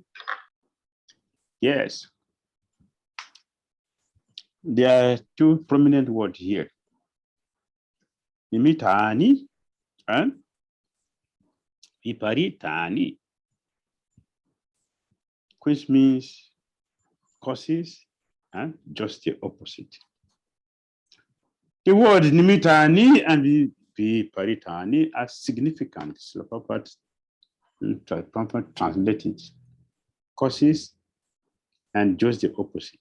Arjuna foresees that the very event he fears will necessarily occur, and he thinks, this battle will cause just the opposite of my desires. Just the opposite of my desires.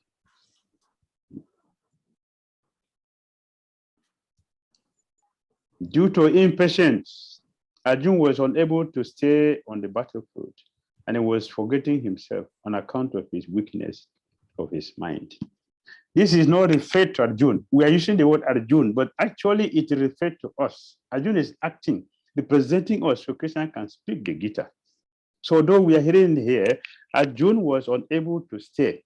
This is our situation, not Arjuna as a person. Excessive attachment for material things put a mind in such a bewildering condition of existence. Vayam dvitiya biniveshata. Bhagavatam. Such fearfulness and loss of mental equilibrium take place in persons who are too affected by material conditions. This is our situation. This is our situation. Not Arjuna, this is our situation. We are too much attached to material life, material situation, material comfort. And we don't want to change, we don't want to do devotional service. Why many people are not taken to Krishna consciousness? What is the reason many people are not taken to Krishna consciousness? There are billions of people in the world. How many are devotees? How many devotees we have? Not even 1% of the whole population of the world. Not even 1%. So why people are not taking to Krishna consciousness? Why many people are not taking to Krishna consciousness? Prabhupada told a story. A man was telling in Damodar to my, he's telling his friend, let's go to Harkesha and say, oh, it is late now. The boat people are not there. The boat must have closed. And then they say, let's go. Oh, the rain is about to fall. So let's wait for the rain to. And then he gives them a reason. The fourth day, the man said, oh, my friend is having a wedding. I said, let's go and see. Immediately, he followed for the wedding. So the man tricked him and brought him to Harkesha. He came to see Radha Madhava. He was disappointed. Why people are not interested in Krishna consciousness? Even those of us who are come to Krishna consciousness, why are we still so lazy? Why are we still very, very lazy? What's the reason for that? Maharaj, our purpose is not strong. Our purpose is not strong. Very good. Our purpose is not strong. Yes. The desire to sense gratification is desire. Our desire is not strong. Even I'm talking about devotees. We devotees who have come to Krishna consciousness. Why not all of us are chanting sincere and keeping for a good principle, attending all programs, all lectures, fired up, very enthusiastic, and we chant the pure name, not Nama Parat, Nama Bas, but Shud Nam or Bhavanam or Prem Nam. Why not all of us on that platform? What is the problem? The goal of the life is not yet clear. The goal is not clear, not defined clearly. So Gita is doing that. But why people also read the Gita but we don't see, understand? Material attachment, laziness. Yes? We are reading Gita. Yes, go ahead. Lack of determination towards achieving the goal. Lack of determination to achieve the goal. See, so many reasons we have. Yeah, there's so many reasons why we are like this. But all these wonderful qualities you mentioned, Gita describe all of them. But Gita teaches all this. So why would not interested? Maybe we are learning it theoretically, but not trying to implement it in our life. Not practical implementation. We're not doing it. Yes.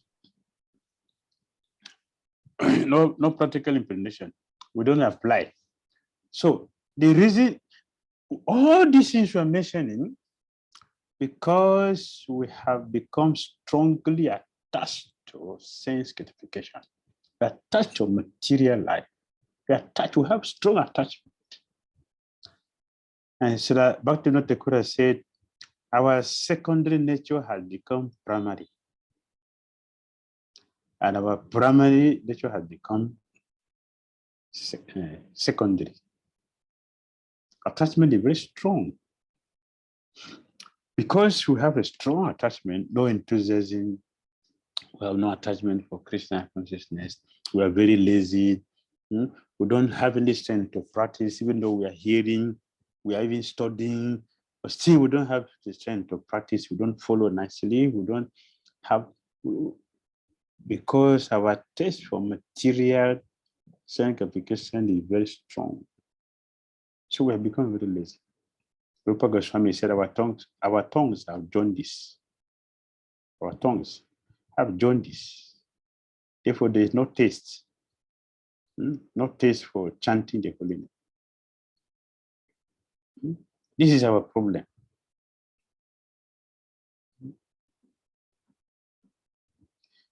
Here, Arjun is feeling compassionate. Dhir never felt like this. It's only Arjun who is lamenting and speaking all this philosophy. I don't want to do that. I don't want to do that. But do you know that Arjuna is not an inferior Kshatriya. Arjuna, among the Kshatriyas, Arjuna's name great terrify all the Kshatriyas. But he's the one fainting. The boy is falling from his hand. He's lamenting, he's complaining. It's Arjuna who is doing this. Duryodhana is inferior to Arjuna in fighting. In the field of fighting, Arjuna is a terror for all Kshatriyas. But he's the one who is feeling like this. It is because of his spiritual compassion. Because he's a devotee, that's why he can think like this. Duryodhana is not a devotee, he's not thinking like this. He's hardened. He's hardened. So Arjuna is representing what? This is our situation. That we are feeling like this. We are not interested in Krishna consciousness. We don't want to fight. We don't want to perform devotional service because of fear of whatever it be the situation. The devotee of Krishna is fearless. And Arjuna, Prabhupada already mentioned before, Arjuna never forget Krishna for a moment. So why is he fearing? Why is that fear? And why is he saying it's material? It's material for our own side, not on the side of Arjuna. Prabhupada asked me a question before.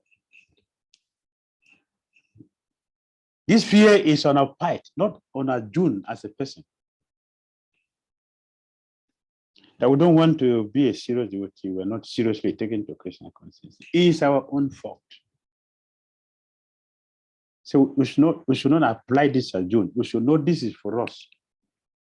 And because Arjuna is representing us, his name is used. But Arjuna here means all of us who are struggling with our senses, including the mind. The words imitani, viparitani are significant. When a man sees only frustration in his expectations, he thinks, why am I here? Everyone is interested in himself and his own welfare. No one is interested in the supreme self. Arjuna is showing ignorance of his real self-interest by Krishna's will. See, confirmed. It is by Krishna's will. One's real self-interest lies in Vishnu, Krishna. The conditioned soul forget this and therefore suffers material pains. Arjuna thought that his victory in the battle would only be a cause of lamentation for him. This is what we think. If I take to Krishna consciousness, what will happen to me? What will happen to us if we take to Krishna consciousness is that we become Krishna conscious. That's what will happen. Nothing is going to happen to us. If we take to Krishna consciousness, we become Krishna conscious. That's all.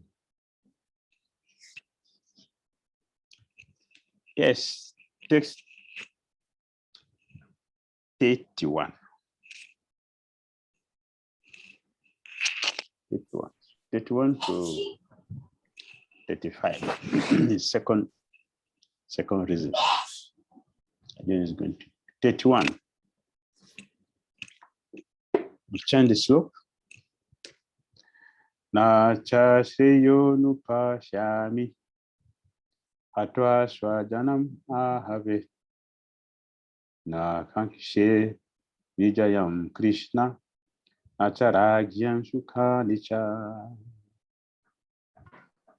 I do not see how any good can come from killing my own kinsmen in this battle, nor can I, my dear Krishna, desire any subsequent victory, kingdom, or happiness. Shreyaha. Proper translation is good. Good. Shreya means ultimate good. And prayers means immediately palatable.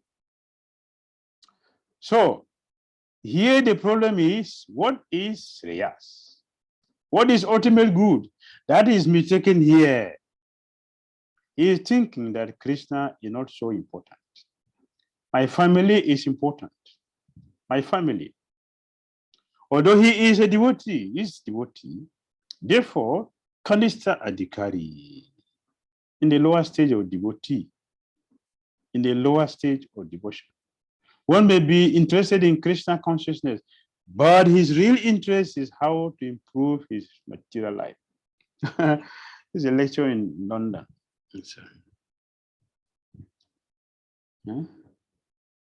So what is Arjun thinking? Those people I will kill will go to higher planet.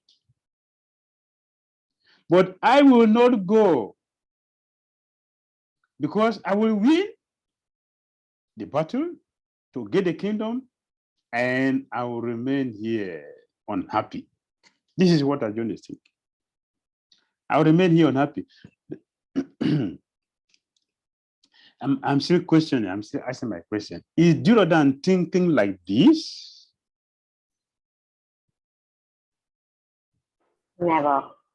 Never. No, Maharaj, not at all. No. Why? Because you're a devotee, only a devotee can think like this. Because as a Kshatriya, if he dies, he's going to go. If he doesn't die, okay, he's going to rule the kingdom. So Krishna would explain that to him. You have nothing to lose either. If you die, you will go to heaven. You don't have anything to lose. Even when you're going to have a kingdom to rule, you have nothing to rule. What is a lamentation? A lamentation is we are attached to sanctification. We are attached to material enjoyment. Therefore, we consider Krishna consciousness less important. And even if we take to Krishna consciousness, we mentioned the point and properly brought it here. What kind of a devotee is that? Kanista Adhikari. Kanista Adhikari. In the lower stage of devotee. Lower stage. Kanista.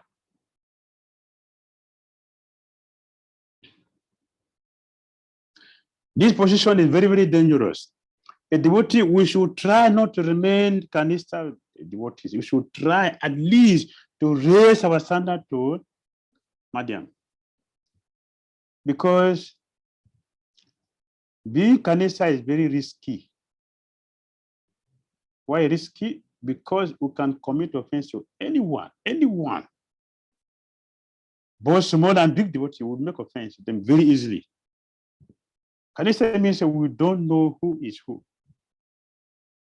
We will mistake a pure devotee for a conditioned soul and a conditioned soul for pure devotee. It's Kanista. So it's better for us to try to go to Madhyam. For all devotees, especially senior devotees, the sannyasis, you should be on the Madhyam platform. Then we can continue to Uttam platform. Very, very risky. One who has no respect for anyone is Kanista. That does not mean the position we may be placed in. It doesn't mean, even if one is a guru or a sannyasi or whatever position we have here, we have no respect for devotees. That is Kanista. That's the qualification. That's the definition. Kanista. So our Krishna consciousness is so beautiful. So now you will study Bhagavad Gita, Shastra Chakshu. You will see everyone clearly without mistake. So we will not be disturbed. When we see devotees misbehaving or acting whimsically, we will not be disturbed. Immediately we can understand. This is described in our scriptures. Net of instruction is there. Bhagavad Gita talk about it. Net of instruction, devotion talk about this. Kanista, Madhyam, Uttam, Bhakti.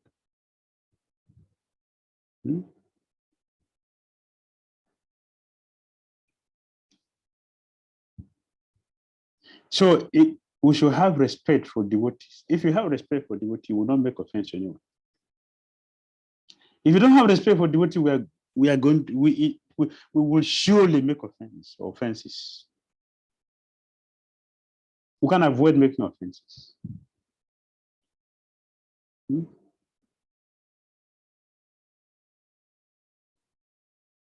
So Arjuna is representing us and he's thinking like this. Yes, I'm going to fight this battle. I will kill so many people. They will go to higher planets and enjoy. But I will not go because I will win the battle.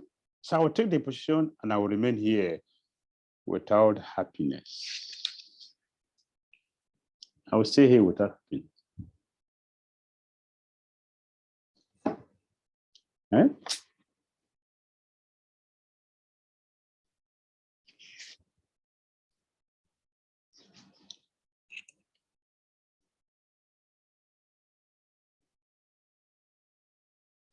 All right.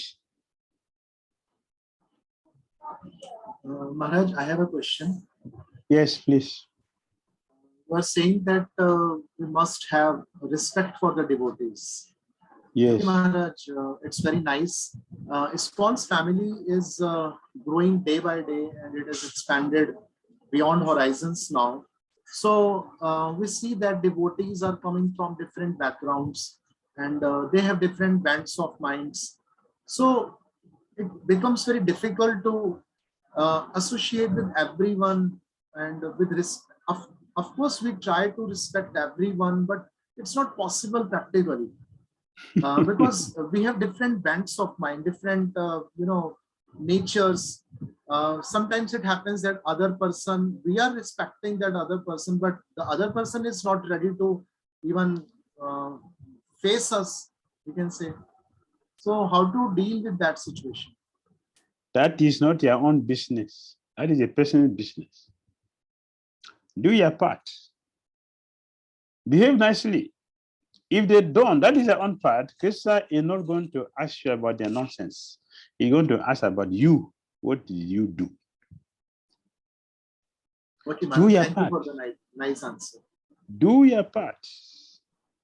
Let others do their part. If they don't do their part, that is a problem. Krishna is going to ask them, what did you do? They will give an account of their own activities in their life.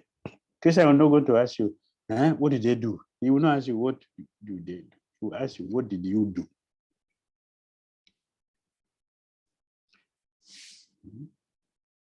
Yes, there's so many people, so many devotees. Yeah, we should know, whether devotees or not devotees, we should know that, yes, they are human beings. You should show them respect. If they don't show all the respect, that is a problem. So you show us, oh, this Kanista. So Kanista should be treated with respect, with distance. So we do that, not close. We are going to associate, but we should select our associates. All right. And Maharaj, it is also seen that the main problem arises from the Kanishthadikaris. Yes, that is what we are discussing. It's a very dangerous position. This, I repeated it many times. This is a very dangerous position because you can make offense to anybody, anytime, anywhere. So it's risky. So we should try to raise our standard to Madhyam. It's safer to be on Madhyam platform. Then from there we go. All right, 32 to 35.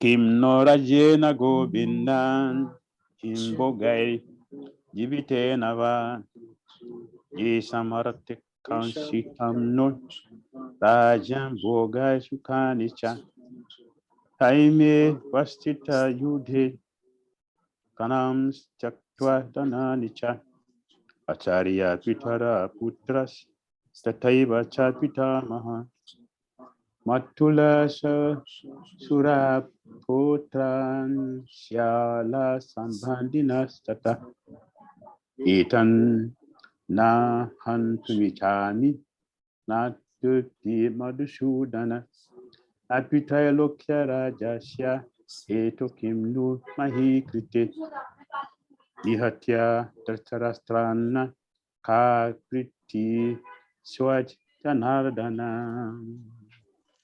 O Govinda, of what avail to us are a kingdom, happiness, or even life itself, when all those for whom we may desire them are now arrayed on this battlefield?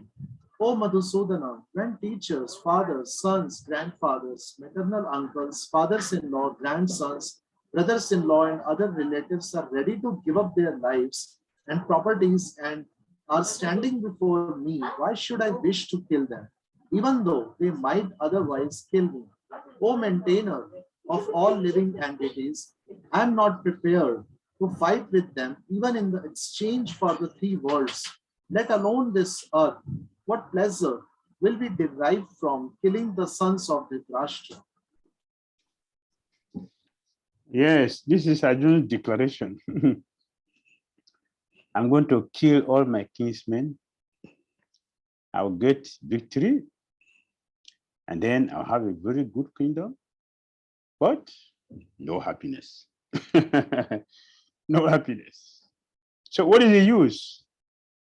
What did he use for working so hard to get all the material things, you get big kingdom, you have fame, you have power, you have wealth, you have everything, you have people, or no happiness. This is the situation in the material world. So many people who are materially well-to-do, they are all miserable. All miserable. They struggled very hard. I saw one devotee from America. So he said he left America, he left his parents, wealthy family, and he's now in India there, a devotee. And he's living a very simple life. Very simple, natural life. So he said that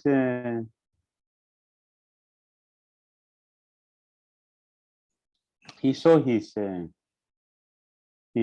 parents, they are very wealthy. All the neighborhood also very wealthy. They have all the material facilities, swimming pool, everything all there for their senior education. All facility for senior education are there in abundance. And he noticed none of them is happy. So a devotee, very fortunate. Devotee is very fortunate. So he's asking himself, so I would like, do I want to be like these people? The answer was, no, I don't want to be like this. What to do? Seek for alternative, something which is beyond this miserable condition life, spiritual life. So he started searching, said, eventually Krishna brought him to Krishna consciousness. He said, devotee, live a very happy and satisfied life, not miserable like the other people. So Arjuna is considering with reference to his future that if I kill my kinsmen, what benefit would they be? I want victory. I want kingdom to become happy. But if my all kinsmen are killed, then what is the value of my victory? With whom I shall enjoy? Govinda. Why this name? Govinda. By using this name, and by using this significant word, I don't indicate that Krishna should understand what will satisfy Arjuna's senses. That's right from the beginning of the purport. Arjuna has ordained Lord Krishna as Govinda because Krishna is the object of all pleasures for cows and the senses. By using this significant word, Arjuna indicates that Krishna should understand what will satisfy Arjuna's senses. But Govinda is not meant to satisfy our senses. If you try to satisfy the senses of Govinda, however, then automatically our senses are satisfied. Arjuna's deep affection for community and family members is exhibited here partly due to his natural compassion for them. He is therefore not prepared to fight. Everyone wants to show his opulence to friends and relatives, but Arjuna fears that all his relatives and friends will be killed in the battlefield.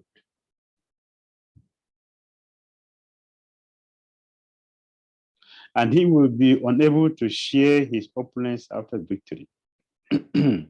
This fact is disclosed in following chapters.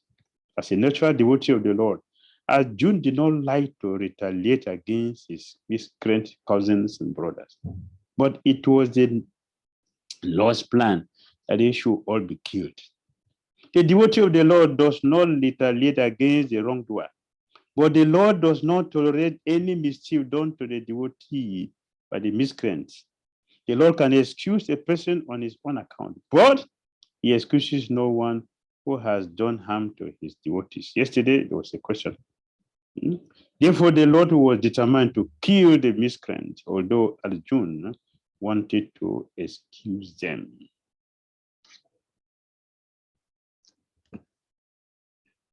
Yes, many names are called here. Many names are called. Madhusudan, Janaradan. All of them has meanings. Janaradan has two meanings.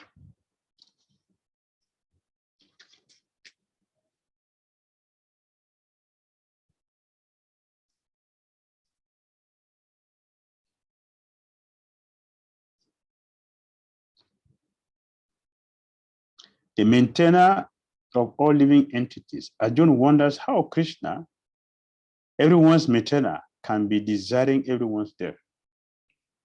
That is our own mistake. If Krishna is a maintainer of everyone, and Krishna wanted to kill everyone, what is the problem with that? Because for Krishna, what is killing and what is not killing? It's the same. So we should understand that. As a devotee, we should understand that. Jana means person, and Ardhana means killer, or Janardhan. If they need to be killed, then you, who are the remover of the earth's burden, should kill them. There won't be any trace of sinful reaction for you, the supreme controller. Yes, we should not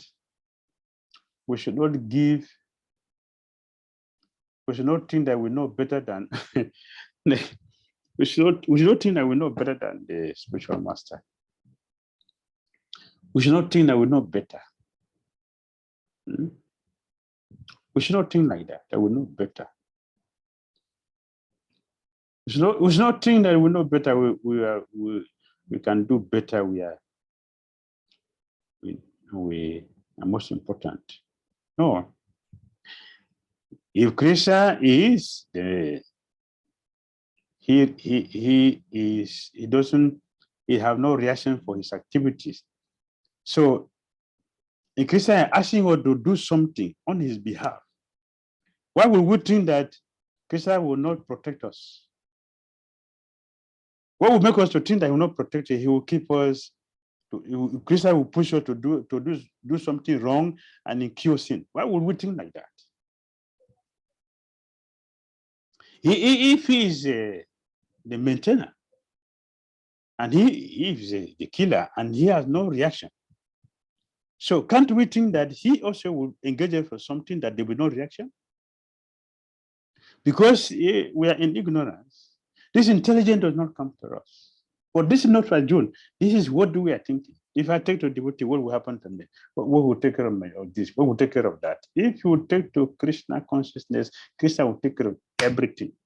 And Krishna is going to tell Arjuna, see, these people are already killed by me. I simply just want you to do some service and get purified. What we see Krishna and Krishna's pure devotee do is that they will create a situation for us to do something for our own purification. But the foolish student will think that I am doing everything. I want to help my guru. I want to help this temple. This is ignorance. This is ignorance. We are not helping anybody. We are simply helping ourselves. We simply help ourselves and nobody else. So we have been given service to do. If we don't do devotional service, if you're not engaged in Krishna consciousness, what will we be doing?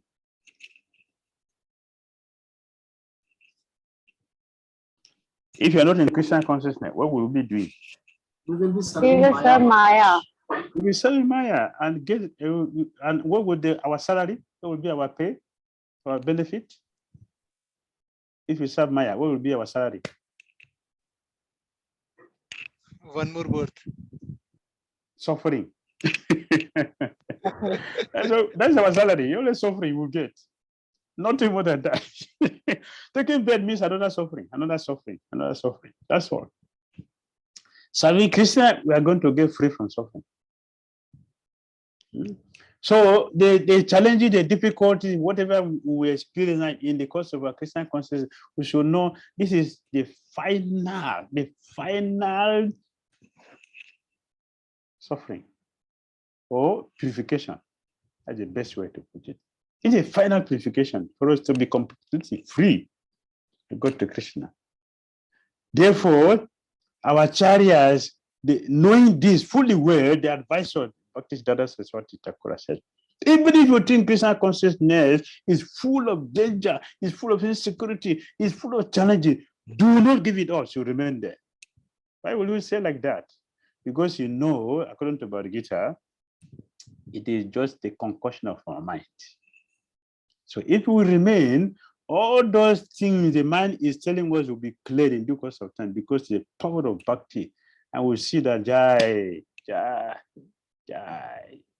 back home, back to Godhead, Jai. So let us remain fixed in our Krishna consciousness. Even if you think there is no future, don't worry, just remain in Krishna consciousness. The end will be wonderful. The end will be wonderful. Krishna promised that. That is what we will get. Okay, 36. 36.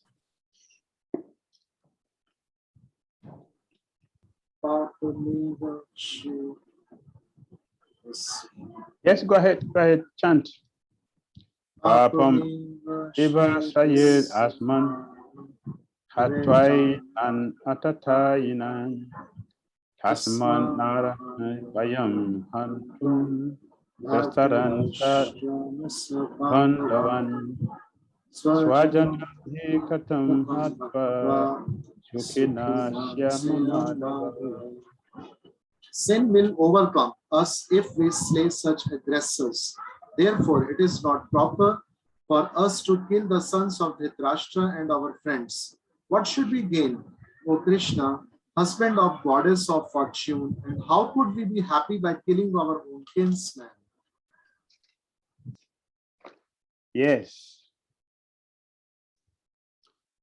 So can you go forward? Aggressors, atatayina, aggressors, 6 kinds. One who give poison,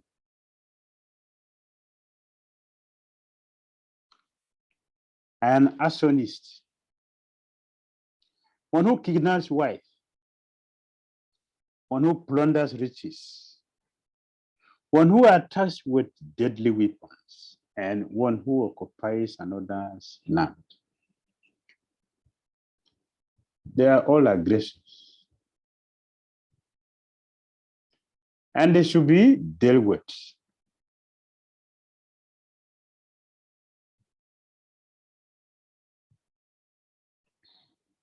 Why will sin overcome Arjun if he slays such aggressors?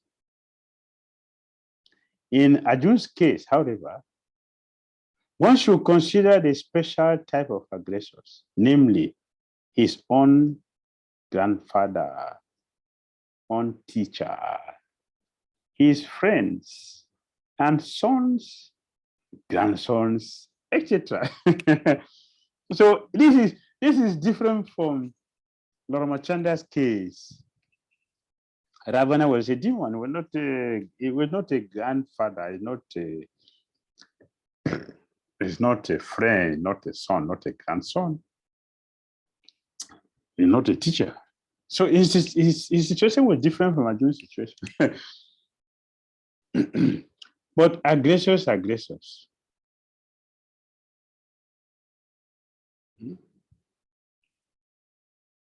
This is the law.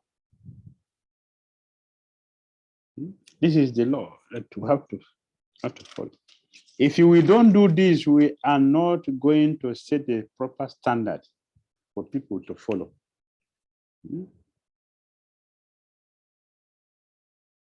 The Pandavas suffered each of these forms of aggression at the hands of the Kauravas, who were now poised to attack.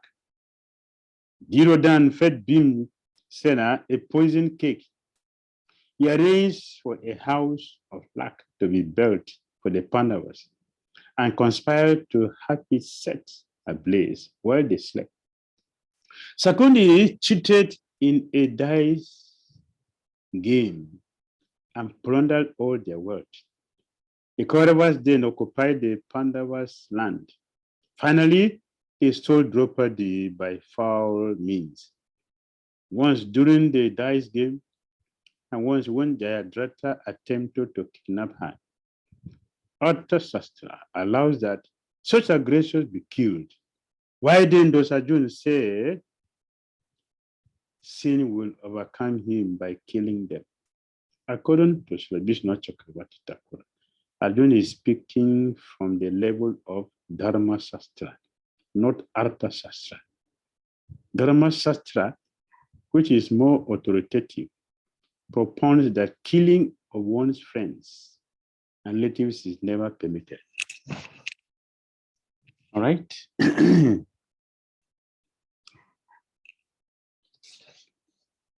37, 38.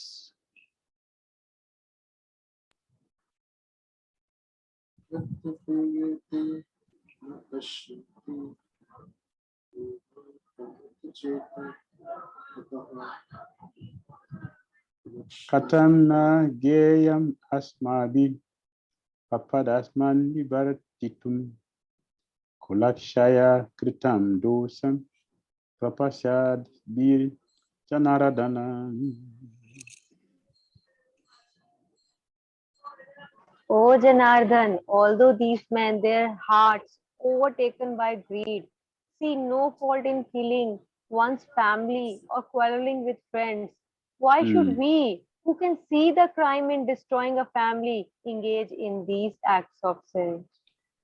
Very good. That's a thought of a devotee. This is very good.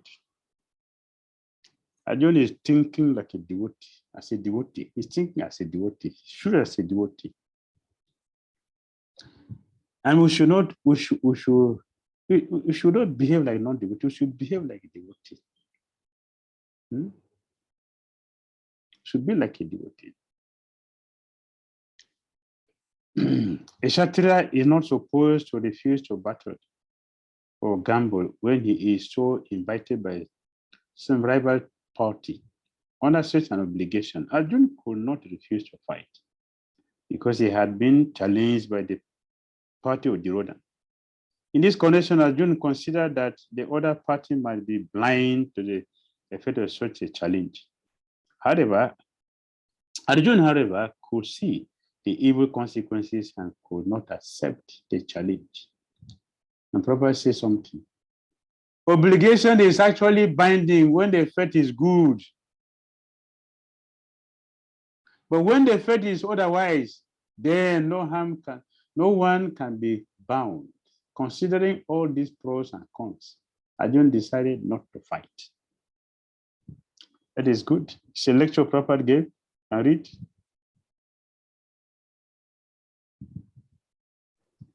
It's on the screen. Duryodhana's party were not considering all these pious or impious, sinful or vicious activities because they have lost their sense on account of greediness for acquiring the empire. A saintly person, a devotee, should consider all these things before acting, whether I am doing it properly or improperly. He must in such a way that nobody can blame him. Otherwise, everyone will ask, what kind of devotee is he? Very important. Very important. This point we have been tracing since. And Prabhupada just brought it here perfectly. The devotees should consider, we should not think the same way the demons think. Because they don't have sanity in their head. They say they can't think anything properly. But the devotees should think, consider everything very carefully before we act. A devotee must consider everything very carefully before acting. We should not jump into anything. We must check carefully to see the consequences. And Prabhupada said, obligation is actually binding when the effect is good, but when the effect is otherwise, then no one can be bound. All right, 38. Kula Shaya Kritam Dosham.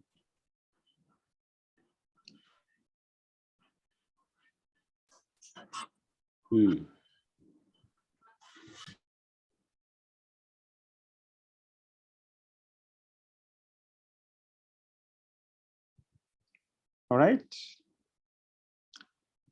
Can go up again. Let's go to 39.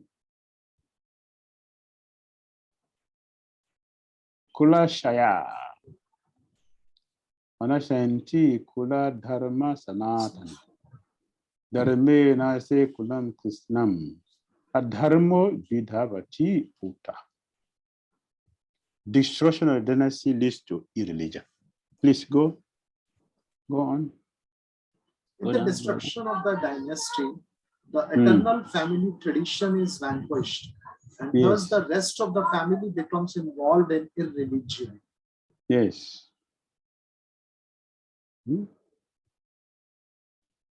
Yes, see the sequence? Yes, Maharaj.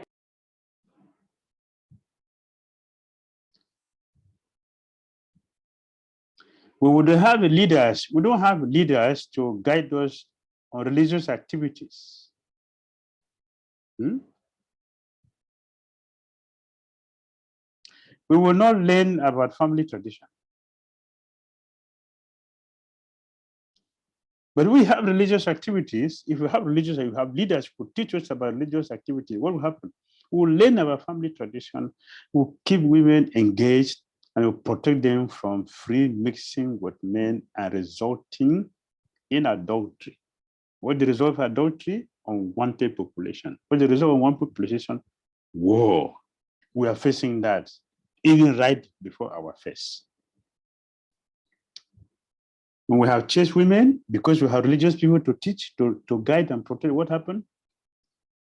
If he's there, we have all the wonderful to say. If he's not there, what will happen? Women are prone to degradation. They are not very intelligent, therefore not trustworthy. They require protection from the elder members. We should not misunderstand when we hear this word that women are less intelligent. We should not be disturbed. We should not be disturbed. This is very, very, very, very, and we should not be offensive to Prabhupada or whatever.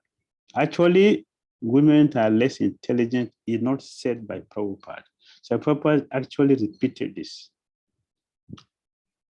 In our scriptures, in the Bhagavatam, and people who say women are less intelligent, all of them are women. It's only one that is a male. Kunti Devi said,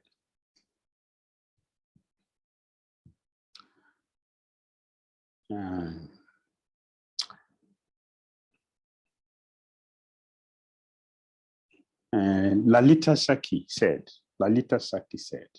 Kunti Devi said, Urvasi said, Devahuti said. The only one person that said it is Dhruva Maharaj in the 7th canto of Bhagavatam.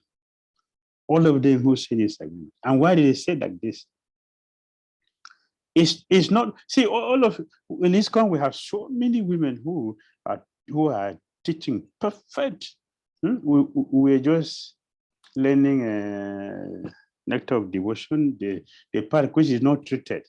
We just finished treating it, and it's a woman, Mila Mataji, was teaching us. So what do you mean by women less intelligence? What do you mean by that? It should be understood. Otherwise, it will become offensive unnecessarily. We already said that neophyte nature is very dangerous. And yesterday or the day before, I was mentioning that there are certain things which are meant for particular place. So the society divides. I don't want to give it detail because we don't have time. I will give you a full detail. I did for Bhakti Siddhanta. Full detail explanation on this. We don't have time, so I'm not going to give a full. Just say something to help us. We have Brahmanas, we have Kshatriyas, we have Vaishyas, and we have Sudras. And below that, Mlechas, Javanas, Polindas, Kasasabiras, and others. Kiratas. There are certain things which are meant for particular people. So when we say that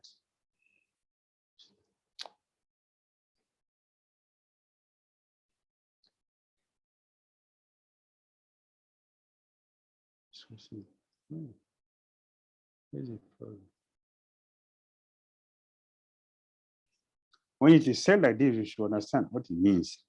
It doesn't mean that we don't have women who cannot understand. It can understand. So I studied by what time with a woman, and we have many teachers, many professional devotees who are teaching. They're doing very nicely. They distribute books. They do everything. They do everything perfectly. So the word here, less intelligent, does not mean that they don't know, they cannot understand the scriptures. That is not the point. They don't know how to use the power they have. That's the meaning. They don't know how to use the power they have. A woman can succeed, become a pure devotee faster than a man, because of the potency they have, but because they don't know how to use that, less intelligent. They require protection from elder members. And then if you have a good population, there will be basic principle for peace, prosperity, and spiritual progress in life. Eligibility for participating in Varna Ashram. It is 40. Adharama bi babad Krishna production ti kulasya. Sisu dusta su barshdeya jayati Varna Sankara. Sankara. Varna Sankara. That is 40.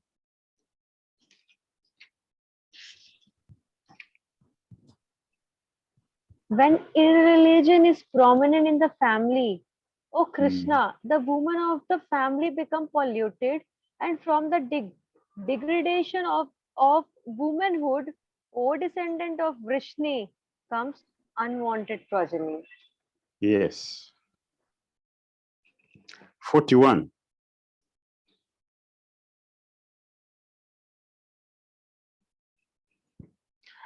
Sankaro narakayaiva kulagnanam kulashacha katanti pitaro hiesam lupta pindo daka kriya. An increase of unwanted population certainly causes hellish life both for family and for those who destroy the family tradition. The ancestors of such corrupt families fall down because the performances for offering them food and water are entirely stopped. Yes.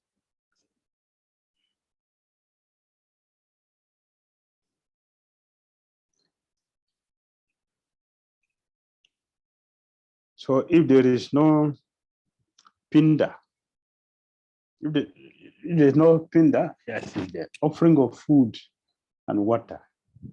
What is it? philosophy of Pindana, offering of periodical food and water to forefathers,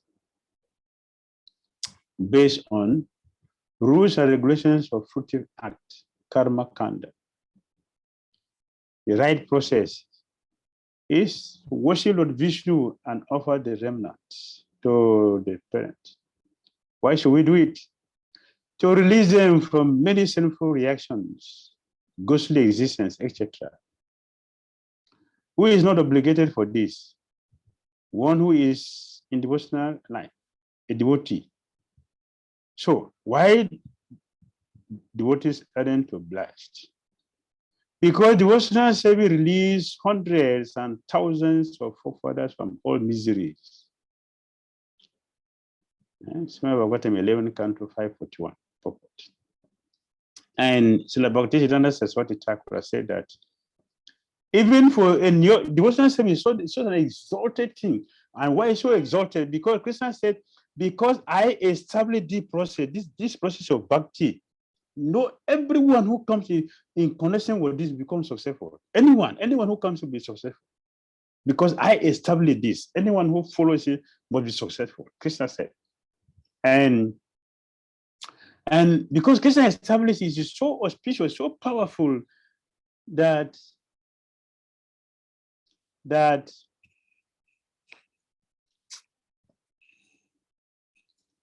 even a neophyte devotee will release 3 generations of his family members. 3 generations. What piety, what thing we think we can do in this world that we're going to release our family members? 3 generations from, do we even know them? From hell. We don't even know them? No. But because Krishna established the process of devotional service and is maintaining it, he's so happy to see when I'm taking part here. And because the process is very powerful, Krishna becomes so happy that we release our family members from hellish planet. By taking to these 3 generations, 7 generations for Madhyam Bhaktas, and 100 generations for Uttam Bhaktas. So glorious, so wonderful. So why a devotee will not take to Krishna consciousness? In all circumstances, you should take to Krishna consciousness.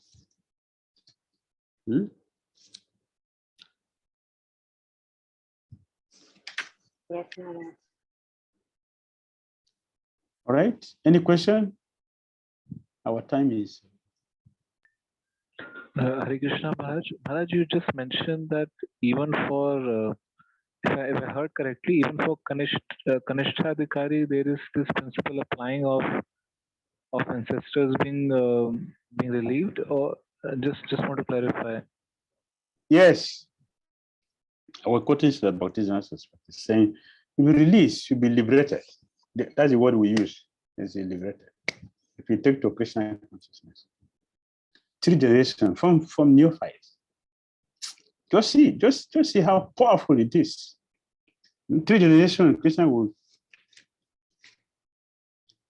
help us to get our family members to get out. And Maharaj, what should be the mood of devotees for Pindan in general? Because we are also kind of setting up a trend, and we saw that Chaitanya Mahaprabhu also did. So if you can guide us on this aspect. Yes, Chaitanya Mahaprabhu did. Lord Machanda did. Krishna himself did. You look at Bhagavatam, you see Krishna followed the Pandavas. Actually, Krishna was leading the Pandavas to Ganga to do Pinda. Krishna did. Chaitanya Mahaprabhu did for his father. He traveled to Gaya. He did. So yes, we should do it. We should do it. It is not always Advaita Acharya does it. He did it. He does this ceremony. It is a process of purification. Not even only for our family members, even for ourselves. It's a process of purification. It is not the ultimate God. We support what we're doing. is support our bhakti. Anything we support our bhakti should be done. This is what our acharyas said. Anything we support our Krishna consciousness should do it. Because that facilitates, he also pushes our Krishna consciousness should do it. That is why we see our acharyas do that. It should teach us something which is wonderful that we should do. We should follow them and do it. It should be done. I remember also a few years ago, his Swami Maharaj, we went to Gaya also. We did. And I saw so many devotees they followed. We did. He released our forefathers, our family members from hell. Because our own body is not so strong. So we should do it. And more reason we should do it. If the Supreme Lord did, we should do it. Why they did it is to show us example, to teach us that we should do it. So let us do it. We'll be happy and satisfied. All right. And Maharaj, what about this thing that Kalo Pancham Vivarjayat, the 5 things that are forbidden in Kali Yuga? One of those is Palapatrikam, which is offering oblations to the forefathers. Yeah, because we don't have a good conditions to do. We don't have a good priest to do so many things. We're also not qualified. But in Christian consciousness also we have sannyasis, which is forbidden. Why? It is forbidden for non-devotees. If someone takes sannyas, you don't preach, you are not helping conditions for to become Christian conscious. What is the use of that? It's useless. It should not be done for fashion. So the same way, we should do pinna if to help us pray. As a devotee, we should do that. Devotee will pray to Krishna for help, and we transcend those laws because we're acting on behalf of Krishna. It's not for ourselves, we're acting on behalf of Krishna. So we transcend those laws. And Maharaj, like you were saying that it's forbidden, the sannyas is forbidden for devotees in Kali Yuga. So was it allowed for non-devotees in the other 3 ages? I mean, if that's the case, then why? It is not for other side, they should not do it, because what would they do with it? If it takes Sunday, what would they do? If someone is giving himself a Jagat Guru, but he has never left his village since his birth, and not going to leave his village till he leaves the body. I mean, he has a title, Jagat Guru. What is the use of that? He cannot even deliver himself, but he's Jagat Guru. What is the use of that? It is cheating. It's order to get plenty prasadam to eat. Not even prasadam, to get plenty boga to eat. That's all. But sannyasi, my special master told one of his godbrothers, you are a sannyasi, your duty as a sannyasi not to go to temples and eat prasadam and just walk away. You must affect anybody, any temple you visit, you must affect them Krishna consciously. You should have to make a difference wherever you travel. That is a duty of a sannyasi. Not to go and take prasadam and go donations and go away. And many people are reacting to that. You know. So that's not the duty of a sannyasi. For that reason, we should not take sannyasi. You are already eating prasadam. So what is the use of taking sannyasi to go and eat? It's to preach, not just preaching. The preaching means that we are changing people's hearts. So if our preaching is not affecting people's hearts, we should not preach, we should not just talk, we should not make noise.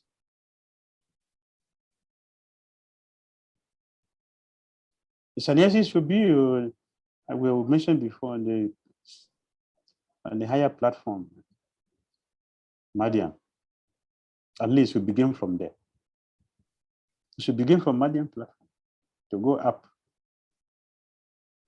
Then you should preach not just philosophy, we should change people's hearts.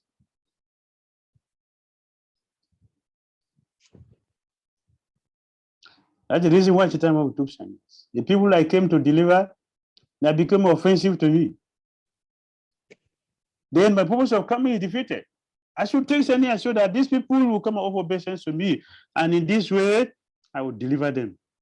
I will teach them to chant Hare Krishna. They will chant Hare Krishna and become delivered. So he took sannyas. And that principle we are following. To travel and teach Krishna consciousness effectively. Not just philosophy. Philosophy, anyone can speak. We have some professional people. You can hire people to come and speak philosophy for you. Pay them, they are professional. They just learn, just give them what you want them to speak. They just practice it for you. They come and demonstrate it. Nobody will become a devotee by that. By potency, by quality, people will become devotees. And that's what we want. Potent devotees. In proper, we use the word bona fide. Bona fide. All right, Hare Krishna, our time has passed. I've been keeping you for 2.5 hours. So I'll be tired. So we'll see you tomorrow. Hare Krishna. Hare Krishna. Thank you. Hare Krishna. Thank you so Hare much. Krishna Maharaj. Lord Gita ki jai. Lord about heaven ki jai. Hare Krishna. See you tomorrow. We'll continue from 47, 48, where we stopped. 42. 40 what? 42. Okay, thank you. We'll just finish that tomorrow, then we'll go to chapter 2.